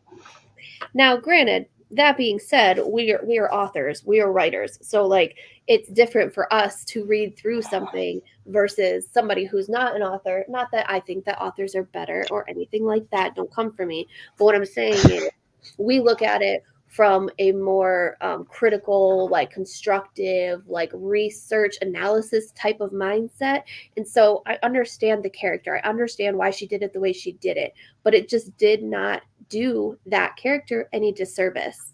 Like, that's just my personal opinion. Yeah, I definitely 100% agree. You could still be in character and write something that where you get across that this is the character writing it, but still have it structured and clean. And I think a lot of the issues with the book also is that there was no one overseeing it, because we saw the last video of her first book, and mainly it was just her working on it, and I felt like there was nobody checking it. Like when you have a big author in particular, and Mm-hmm. even with like Stephen King and things like that, especially nowadays, he he's even had his wife look at his books and stuff. She's an author too. She makes pretty Mm-hmm. good books, but they kind Is of, she new? I didn't know that. yeah, she's done a couple of stories. She's really good. Um, but he's even said she's looked over his stuff, and in his early years, he had a lot of editors and people that he hired to personally proof his work before he sent it out. And then you have the editors and stuff who will be like you said, okay, take this sentence out. What are you Mm-hmm. talking about here? This doesn't make sense. But to me, there was none of that. It was just kind of slapped together and thrown out there. And that to me is a disservice just to customers in general. Like, Yeah. this is for people who are going to spend, what was the price of the book we saw? Like $10 or something. I don't know. So Let me look. yeah. Uh, $16. how much? 16. Jesus, that was more than I gave it credit for. Okay, so my mangas aren't even that much, anyways. No, right? $16, Jesus. So is that hardcover or a paperback? Let's see. Hardcover is $16.71. Kindle is $13.99. Paperback is $15.99. So there's not even a break. Oh wow, she's real sure. That's Mm-hmm. crazy, and people brought it too. Dude, Yeah. if you guys don't know, typically paperback tends to be cheaper than hardcover. Hardcover is Mm-hmm. more glossy and they touch it up a bit. So for a paperback to be damn near the price of the hardcover, Mm-hmm. that's criminal. That is. Bitchy! Hi, Bitchy. Oh, bitch, she's in the other room too. That's hilarious. She sends unicorns. Yeah. So for her to be marketing a hardcover book, $1. So think about that. What, $1 and some change more Mm-hmm. than the paperback version, and it's this quality of writing on just a business level. That's very scummy. And look, Yeah. I'm not going to take a shot at Colleen for this one because trust me, we're going to have plenty of shots we take at her. There's still more to go here. But um, I would almost say too, that could be the publishing price that they put out there, and then Kindle and Amazon, because a lot of the times they will set the pricing. So I can't even say really that the price that they put for this is Mhm. necessarily on her. That could have just been the marketing Yeah. team or whatever. But at any rate, if you're marketing this and you put it at that with this shitty Mhm. kind of structure, wow. That's criminal. You are literally ripping people off. That Her, disgusts me as yeah. much as the book. Her sister's book is only $8.95 as a hardcover and $11.99 as a Kindle book. For That's some reason. great. Yeah. That is nuts. That is ridiculous. Hey there, beautiful. You no, I was talking to Nick Cage. She put me off.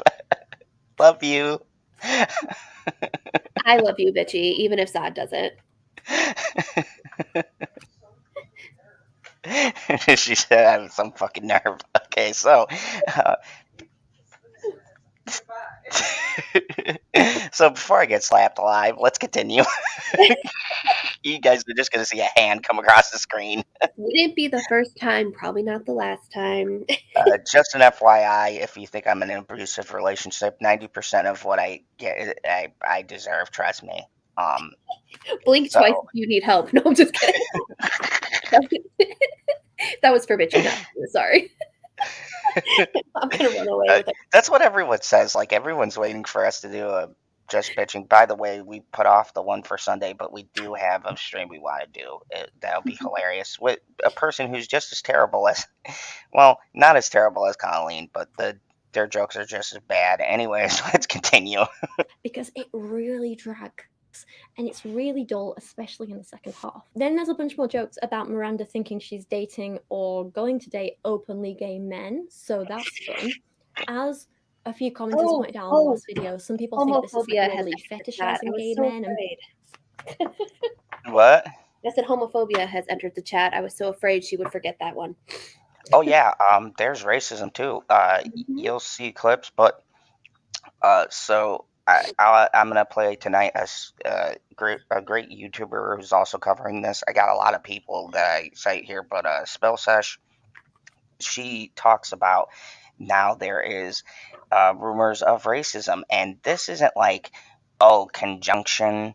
Like this is shit she said that multiple people have heard her say in her show. She dressed up this little shop that sells Asian merchandise or whatever as a bodega for her set, and she said, and I quote, "Get all of this Chinese shit out of here." I don't even know if it was a Chinese shop. She has been noted as not hiring people for being black, so there's that. She had an interview tape for her show, and apparently she looked at the video and said, "Where's the person? I can't see them." So there's that. So racism, homophobia, child sexualization, like she's going for the gold and being a piece of shit. I don't Really? like, this is the gold standard of, without doing something horrendous like, oh, say killing someone. Alec Baldwin, I'm looking at you, you piece of shit. Anyways, sorry, I bring him up once a stream. Yeah. But seriously, yeah, she's going for the gold of just being the worst human being you could possibly be. It's amazing. It's bisexual men, or some people thought it was kind of like slightly homophobic because she was making the joke of they just need the right woman to change them. And here's another thing that was kind of brought up argument in the comments of the last video, right? So remember that page in the first book where there's like something like, these are the qualities to look for in a man or a boyfriend. Look at or whatever, our boy Shane right? Dawson. And it had a bunch of photos of men. And I said I didn't really recognize any of them except Shane Dawson. Well, you guys being geniuses pointed out who most of them are, and it's people like Tyler Oakley and Joey Graceffa, who I have heard his name before because of the You Know Who drama. I just didn't recognize him because I think I have some sort of weird face blindness. Anyway, so a bunch of you helped identify them, and a lot of you pointed out that to the best of your knowledge, these are all gay and bisexual men. And that's apparently the joke here, right? Qualities are gay men. Okay, stupid joke. Fine, move on. Except I did some Googling, and Shane Dawson didn't come out as bisexual until July 2015, the exact same month that Colleen Ballinger's first book was published. That means that if this is true, and her joke was, lol, gay and bisexual men, her book was written when Shane wasn't even out. And if Shane hadn't decided to come out at the exact moment this book was published, she could have potentially outed him to millions of people for a stupid joke before he was ready. That bothers me, fucked and up. it makes me ask. And here's the thing. I'm not a fan of Shane Dawson, and if you guys want a good video, I want to say June the King covered it.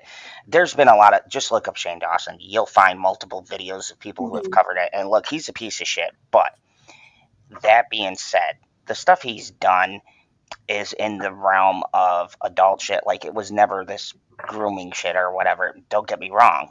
He's been a piece of shit to multiple YouTubers, and there's things he's covered that he kind of brought stuff out that could have been brought out more delicately, whatever. He has cleaned up his image and changed his content from years prior. He's did the whole apology thing, whatever. But at the same time, and I go with this with the Trisha Paytas thing too, I don't care what's in the person's past that they've done. That it's never okay to, these were, keep in mind, people, these were supposed friends. It is never okay to put your friend in a position.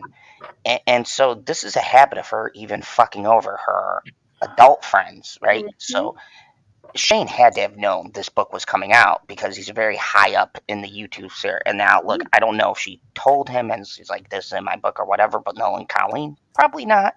Probably not. Probably not. So you forced the man who was not yet gay openly. I mean, it was very clear. Listen to his videos. Kind of, I'm not being a dick, but it's kind of, he's like one of those, it's very obvious he is doing that. And it's like, cool, okay, I don't focus on that shit. Maybe it's just me. But it's pretty obvious without saying it. And if people want to leave it to your imagination, they're not comfortable telling you every fucking facet of their life because they're a YouTuber. Cool, good on them. You want to come out in front of your audience and take whatever criticism you get, same deal. Cool on you. But forcing people to admit to something that they're not ready to admit to or come out about, coming out as gay is a very serious and a very traumatic thing. Could be dangerous. Could be dangerous, yes. And, you know, Shane Dawson wasn't fucking hatched. He had family at the time, right, who probably didn't know, or maybe they knew and it was just between them. Whatever, we don't know his, like, personal life, but maybe he wasn't ready for them to find out. And this book is beyond just YouTubing. You say someone's gay on a YouTube channel, that goes to your viewers. Doesn't, you know, but if you say it on a national level in a book to kids where people are going to read about this person and probably know who this person is, or their friends will know, right? And you just basically out them as gay, that's fucked up. Yeah. that is so fucked up. Because there could be a reason why they're not saying anything. Like safety. Yeah, keep in mind, people, back when Shane Dawson was coming out and things like that, we weren't in a cool age where everybody thought it was trendy to be gay.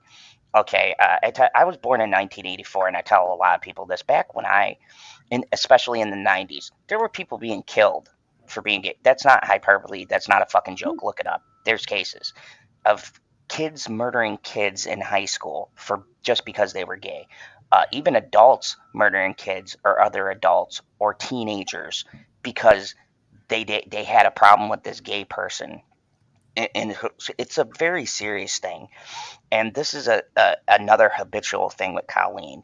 If you guys don't know, not a fan of Trisha Paytas, but went to her OnlyFans and released her nudes to a minor, which if there is a justice system, they're currently looking at prosecuting this. I don't know if you knew. There's some serious talks. Like her lawyers, she's lawyered up because this is a serious thing. She sent a picture of that was behind a paywall that only adults can access to a 14-year-old child at the time, and there is like evidence. There's the picture, the timestamp, who sent it, the exact date. Because you idiots who send these things across your mobile device or even your internet and email, it's all dated and time-stamped. Like, if you're going to do criminal shit, don't leave a paper trail. My God. The best villains know that. Hello? This is not legal advice. No, this is not. Villain to villain, okay? You ain't going to find nothing on General Zod. Good luck, okay? That's a scary statement. That just gave me chills. Why did that just give me chills? I got my world domination plan into effect, okay? Oh, that's why you needed a protagonist on your team. Got it. See, I'm a nice guy. I've got a protagonist friend. Look at this test. No. But it's just like, it's like, it's like, okay, like, this is just shades of showing how she will throw anybody under the bus or out their most personal things to get ahead or for the sake of a joke. It's disgusting, and quite frankly, it's really alarming. Mm-hmm. It's so, if you're friends with her still, beware, because she will fucking throw you under the bus while she's driving it and ride right over your body. Yep. So She's good just luck with that. Yeah, she's just waiting for the time that she needs to do it. Yeah, it's like she doesn't have friends. She has people she could maneuver Scapegoat. into into situations where she's in a sticky situation. Just throw this person under the bus. But let me tell you something. Like or hate Trisha Paytas, it's clear by her video, and I have it. You can check out my narcissism playlist. I have the whole interview. You can also see me curse out a Colleen supporter, so that's worth it. I have a video about this though.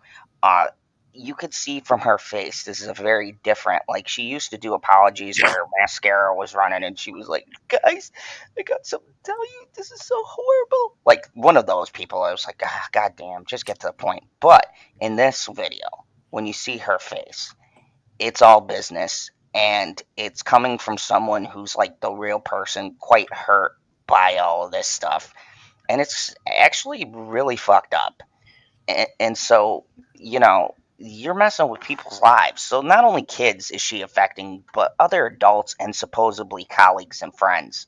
She's terrible. She's a really terrible person. Let's continue. God, I'm gonna have a brain Questions aneurysm. like, did Shane feel forced to come out because of stuff like this? Was it like known inside the YouTuber community that Shane was bi already, and then some Definitely. people kind of used it against him? Like, what did he? Oh, approve 100%. A this lot of people use joke that against before him. it was published or not? Like, it makes me worry and it makes me uncomfortable.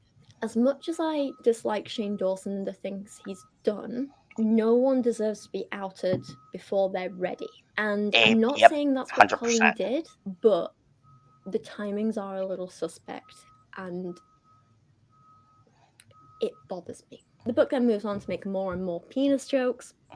Yay, Whatever. penis We're jokes. used to it by now. You having It's fun yet? inappropriate as it is. And then there's this whole section about Miranda's fans / Colleen's fans, and this opens with a photo of her holding a child upside down. Why are there so many photos of children in this book? Why is there such? So I mean, like, look at that. She's like, she's.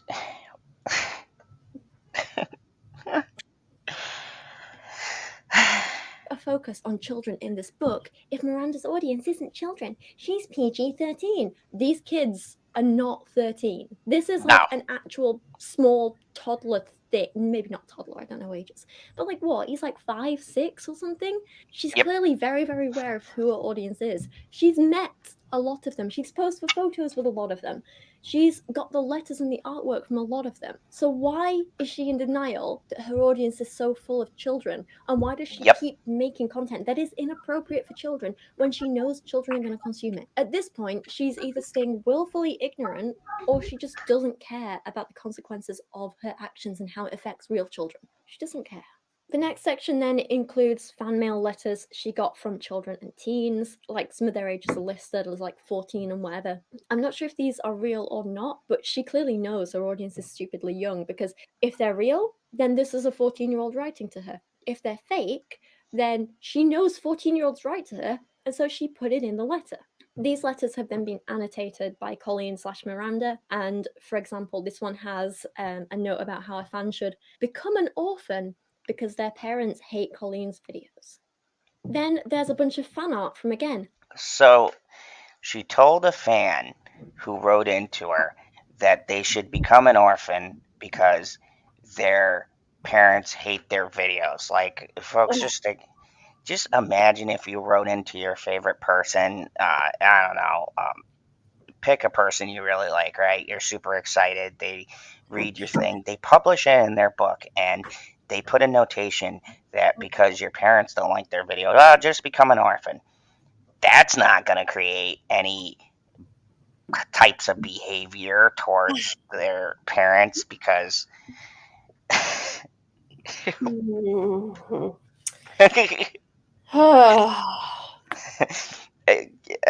Literal children. There's like 2 people in here are 25 and 26, and the rest are like a 2-year-old, an 8-year-old. And the people who are 25 or 26 and you are writing to Miranda Sings and you drew a picture in her book and it's in a what do better. In the words of LB, do better. Yep. Do better. Like find yourself a hobby.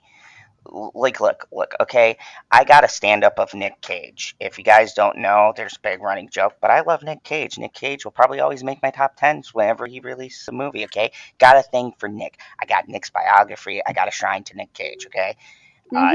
Love Nick Cage, but I don't consider that an unhealthy thing because, it's Nick Cage, all right?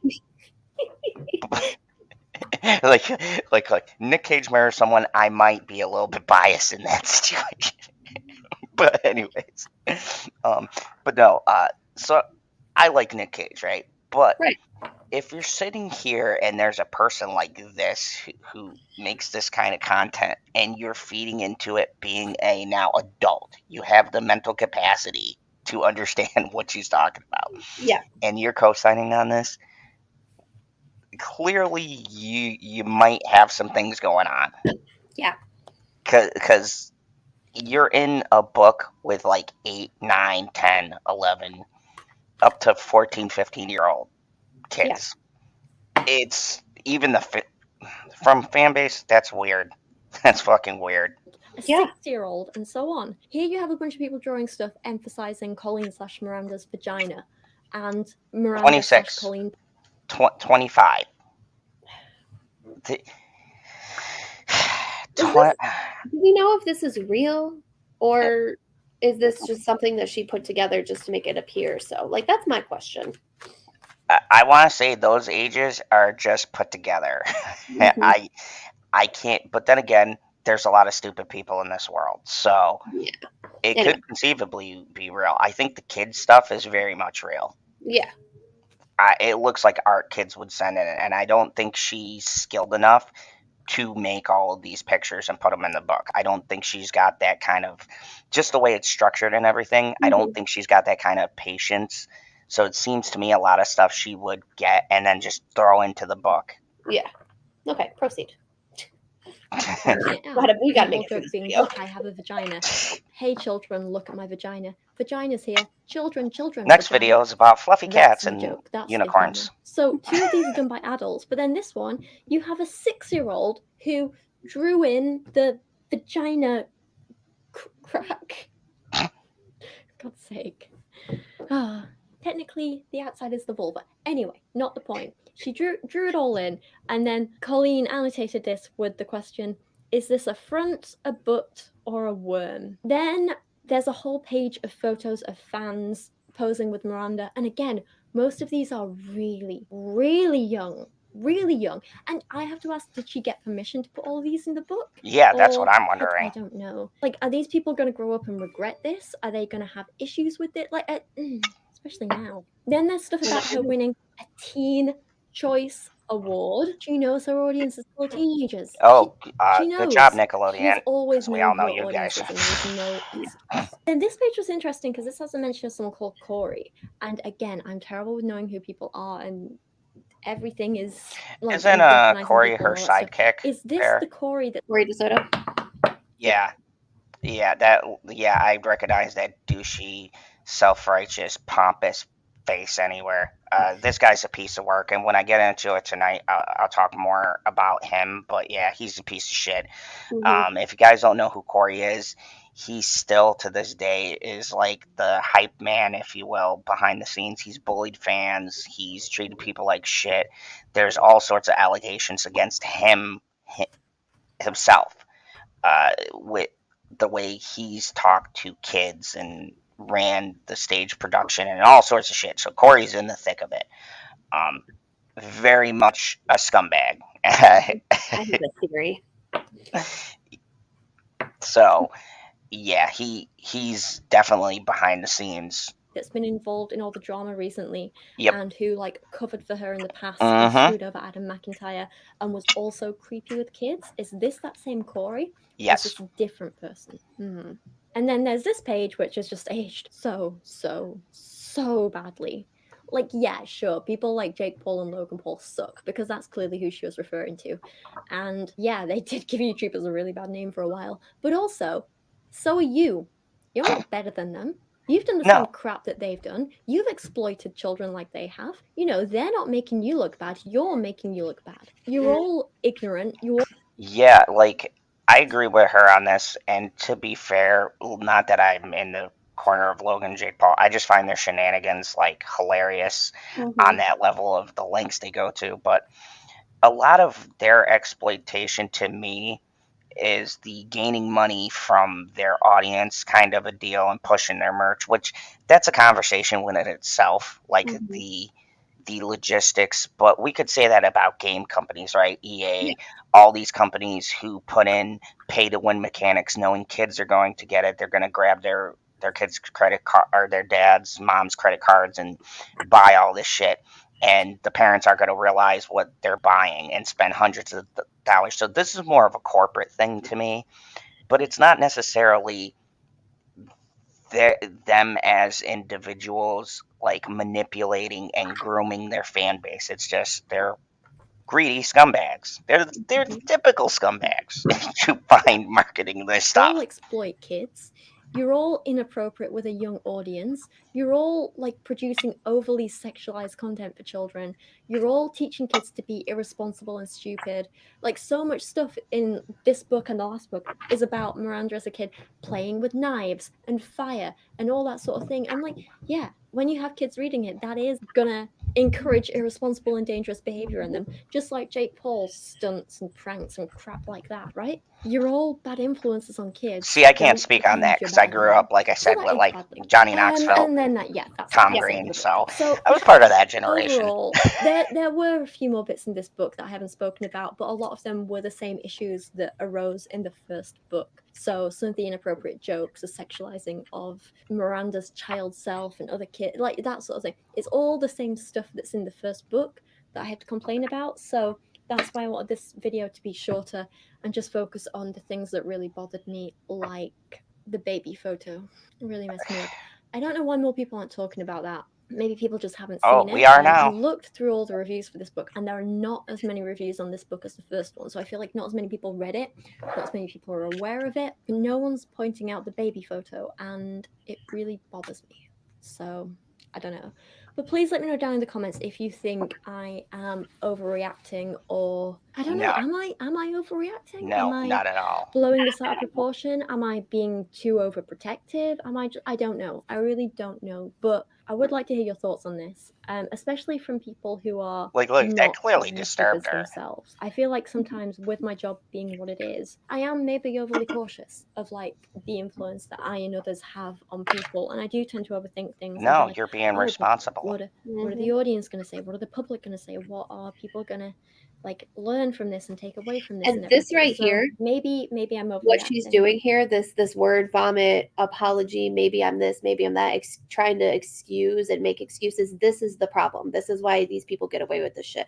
It's because people are like, oh, maybe I'm just being a prude, maybe I'm just being this, maybe I'm just being that, instead of really fully accepting, no, this makes me uncomfortable, this is not okay. We have become a society where we're just like, oh, maybe I'm just being like, and it's like, no, I am uncomfortable. Why am I uncomfortable? Like, that's like what I want to get across when we do this segment is, if you are uncomfortable, trust your intuition, trust your gut. If something feels off, that's the universe telling you shit's not okay. Like, don't excuse it, don't ignore it, don't bury it. Like, it took me a long time to realize, no, I'm uncomfortable. and this is why I'm uncomfortable, and I'm not going to let this stand. Now, see, for me, some people can pass it off as me being an asshole or whatever else, but I've always been very straightforward type of person, and I've never gotten the appeal of apologizing. If you guys have been following me for any number of times and seen my streams, very few times, if any, have I apologized for the things I've said on stream. Be it right or wrong, whatever your opinion of what my statement is, I stand by that statement because it's how I feel and what my feelings are towards that situation. I'm not going to apologize or feel bad for it unless it's something like really out of line. With political leanings and stuff like that, that stuff is all subjective. But with the stuff I'm very passionate about, especially about saying this person is a horrible, terrible monster of a human being, I stand by that statement. I think this book is disgusting. I stand by that statement. There's nothing I feel, well, maybe it's me. Maybe I'm old. Maybe I don't get the jokes. No, I don't feel that way. I do get the jokes. I am perceptive, and I'm not going to co-sign and say it's okay because maybe my sensibilities are out of date. And I think that's the issue that has given Miranda the kind of platform, or Colleen the platform that she has now, is people bypassing this and looking at it and going, you know what, maybe I don't get my kids' humor and stuff like that. No, if it looks like a duck, if it walks like a duck, if it quacks like a duck, then it's a duck. That's just it. Like, if you're feeling and your sensibilities as an adult is that this isn't right, why is this marketed towards my kid? Why are they reading this? And this content is not it's just not appropriate. Then more than likely it isn't. Like, look, I think there is a sense sometimes of parents being too overprotective. There's and I've been accused of, with my daughter, for instance, I'll be at the movies and I'll say something brash or, like, just straightforward. People look at me and be like, why would you say that? I'd be like, because the fucking world is not going to be filtered to my kid. She's going to, like, I'm not out here saying just tell her stuff. Like, I'll take her to see an R-rated movie, whatever. Like, but I explain the things around it. For instance, nothing too crazy with a bunch of scenes, but for instance, one of her favorite movies that she's watched with me is The Thing. John Carpenter's The Thing. If you guys have ever seen that movie, one can argue maybe not the most appropriate thing for a kid to watch. But I also watched the making of with her that showed the special effects and the things like that, and I talked it through to her and explained it, because at the end of the day, my kid is going to watch stuff when I'm not there, and she's not going to have that explanation. She's going to be thinking something's cool without that kind of side piece. So when she watches something or she's interested in something, I'll talk with her and tell her about it. Be like, I don't think this is appropriate. Here's why. You got to have that dialogue. And then there's just certain stuff you need to shield your kid from, like this, that they need to not ever see this. This needs to be buried in the deepest, darkest vault, pit, whatever we can throw this into. Put it in a spaceship, shoot it into the fucking sun. This kind of content, it needs to never see the light of day. The fact she's gotten this far in her career, I talked to someone at where I work about this, and they knew who she was from an episode where Jerry Seinfeld talks to celebrities. It's like Coffee with something, and it's on Netflix, and Miranda Sings was on there, and that's how he knew where she was from. So this isn't just a thing where she's YouTube famous, as we like to call it, right? Like, PewDiePie or something. You'd know him in the YouTube space, but outside of that, he's not in movies and things like that. She's with movie stars. She broke through in mainstream media. She's in the mainstream, and that's accurate. That and the mainstream has this thing where they will ignore. We've seen it with Ezra Miller, Alec Baldwin. I can go on. The list goes on forever of these stars and personalities that they just ignore because they make the money. They don't care. They're not there to censor this. They're not there to filter what this person is doing. They don't give a shit until it reflects badly on them. And if you aren't saying anything, then there's nothing. The money's just rolling in. So they don't care what you have to say. If one parent thinks this is inappropriate and is making a big deal about it, that doesn't make a difference. But if hundreds and thousands and millions of people are looking at this, like we're seeing the articles, right, in Variety and things like that, and now the mainstream is catching on to it, that's now where people are like, wait a second, this was in there? Because now you got the level-headed people looking at this going, who is this person and why are they making this content? Yeah. So that's why us as YouTubers and other personalities and Swoop and all the other people who've been covering this, that's why that kind of coverage is important, because we need thousands and the millions and whatever, whoever has the platform, we need those people getting out the word like, hey, do you know about this person and what they're doing? Because that's the only way a person like this has any accountability. Yes, Colleen, accountability. Remember you did your bullshit little ukulele tune to that about how you love accountability? Well, brace yourself. I hope you love accountability because it's incoming. We need to hold her accountable for years, years, Jay, years of Yeah, this. this is something that we should never stop talking about, because the minute we stop talking about it, the minute it goes away and she wins. The minute this goes out of the public, and I don't want this to be like other YouTubers, because I got the most disturbing and accurate comment one day when they said, you know, after a while when this blows over, they'll be just fine, right? They have the money, they'll recoup. And it's like, no, they shouldn't, because that's how the other YouTubers who made this content have pivot and skated by, and then they rebuild a platform, and we're right back to where we started. They're still here. They're still doing what they do. They haven't changed. They haven't learned, because there was no consequences for their actions. So why are you going to change if you're making a ton of money off of it? Yep. And they just rebuild and start again. We need to demonetize her. We need to get her the hell off of YouTube. And a couple of quick updates before we call this, because it's been 2 hours. Yeah, my lovely face. Yeah, I got stuff to do, but we have seen sponsorships and things are starting to pull out from her, and she knows this. So she's trying to cash out as much as she can. Her shows have been canceled. A lot of her shows are canceled. So the ball is rolling. And now, to me, it's just a race to collect as much money as she can to pay for the lawyers to try to defend herself against pretty damning evidence. Like, there's a lot of receipts. I have no idea how she's going to come back. Like, I have no idea how she's going to explain those away. Like, I truly, I mean, like, it sucks and she might not ever be held accountable, but we're going to keep trying. But, like, I have no idea how she's going to try and explain this away. Like, I gotta agree, because this is not one of those situations.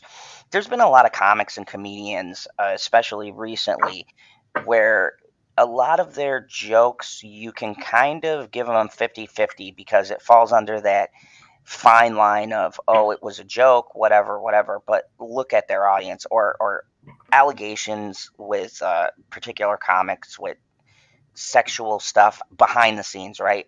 But that turns into a he said, she said, and there's no receipts, is what I'm trying to say, right?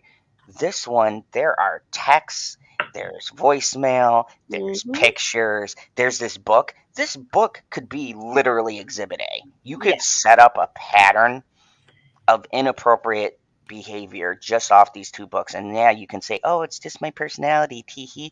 I didn't mean any of this. It's just it's the character, right? And I think that's what she's going to fall back on. Mark my words. And Corey DeSoto. She's going to 100% throw him under the bus, because look at where she's got him positioned. And Corey, you are an idiot if you think this person who you've watched, been by their side, throwing people more famous and more subscribers and more clout than you, she's throwing them under the bus. Just imagine, like, I think she's got her fall people in place. There's stuff coming out about her ex. Yep, she's perfectly positioned on a chessboard, and everybody around her are chess pieces. She's constantly, like, right now there's silence, but I think it's right now she is putting everything into place to try to figure out who she can maneuver in the line of fire. I would not be surprised as we're following this if things start coming out about Corey. There's already stuff about her ex, and he might have his own side grooming issues. Mm-hmm. So I think if I was her, I think the play is going to be to reposition and shine a spotlight on everybody else to distract the regular audience Yep. from her. I think that is the one place she has left. Yep. Like, oh, well, look at what my ex-husband was doing, and he sent the photos from my phone, right? You live with someone, he sent the pictures because we have her number.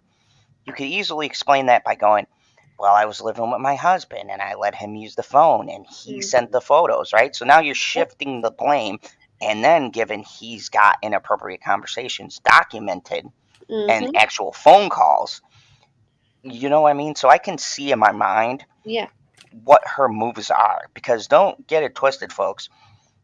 She hired, just for a reference of how I feel she's so guilty, right? She hired the lawyer who represented Armie Hammer. If you didn't know, he's still working. And he tried to cannibalize somebody along with like SA allegations and stuff. He's still working. So as much as I hate to say it, this guy's good at what he does. His whole purpose is to get these piece of shit abusers off. That's all this guy does. You look at his list of clients, it's all people who have been either convicted or suspected, or they had some kind of abuse allegation levied against them, and he's damn near got them out the other side squeaky clean, or people forgot about it. Yep. So it's like I almost feel Amber Heard should have hired this guy. Yeah, she couldn't afford it. But she couldn't afford it. But make no mistake, Colleen's got tons of money. Why'd she aim her things towards kids? Because kids buy stuff. Kids force their parents to buy things. She's got a shit ton of money. Netflix, all of these shows that were hosted by Netflix, she's made bank. And she's going to use those resources to try to wiggle her way out. So we need to always focus on not just everything, but how it all ties into her. Because the important thing is tying it all back to her. Because at the end of the day, yes, does Corey need to be held accountable? 1,000%. Does her ex need to be held accountable? Yes, he does. Does her but this all lead? Yes. Oh, the brother? Oh, yeah, that's another piece of work. That's a whole other stream. That's a whole nother. Yeah, I could go on for hours about that guy. So this isn't in her family too, and I'd even say her parents, because they were in the background when these conversations were happening. Why the hell didn't they say anything? Oh, that's right, because their kid is famous and they got their own channel on YouTube and they got millions of subscribers over there, right? So let's just overlook the child grooming and stuff, because we're making money. Who gives a shit, right? So anyways, thank you everybody for watching. I don't know about you, my brain is fried. I'm exhausted. I'm ready to get off of here and I'm gonna watch stuff about puppies. I'm gonna watch Chuck. Chuck is wholesome. Everybody watch Chuck. Chuck's a funny show. I'm gonna probably put on some ghost hunting videos and work on my book. It's probably what Yeah, I'm going to reevaluate my life choices. All right. Thanks everybody for watching. Come to my channel. I talk a lot about mental health. I'm going to be starting a podcast soon that Mr. Zod is going to be helping me with, because he's an amazing friend. And it is called, how did I phrase it? Recover, restore, renew. Renew, recover, something like that. I can't remember. But once I get it all put together and actually start scheduling it, I'm going to start talking about stuff. It's going to be trigger heavy. It's going to be a lot, and it's going to be something that I was scared to put together, because it's something that is going to lead to a lot of vulnerability and things like that. But it's stuff that needs to be talked about, because people need to know that there are people out there that are going through similar things and can support them. And other than that, I've been writing. My best friend is coming back from Germany for a little while, so I might disappear for a while because I'm going to be hanging out with her.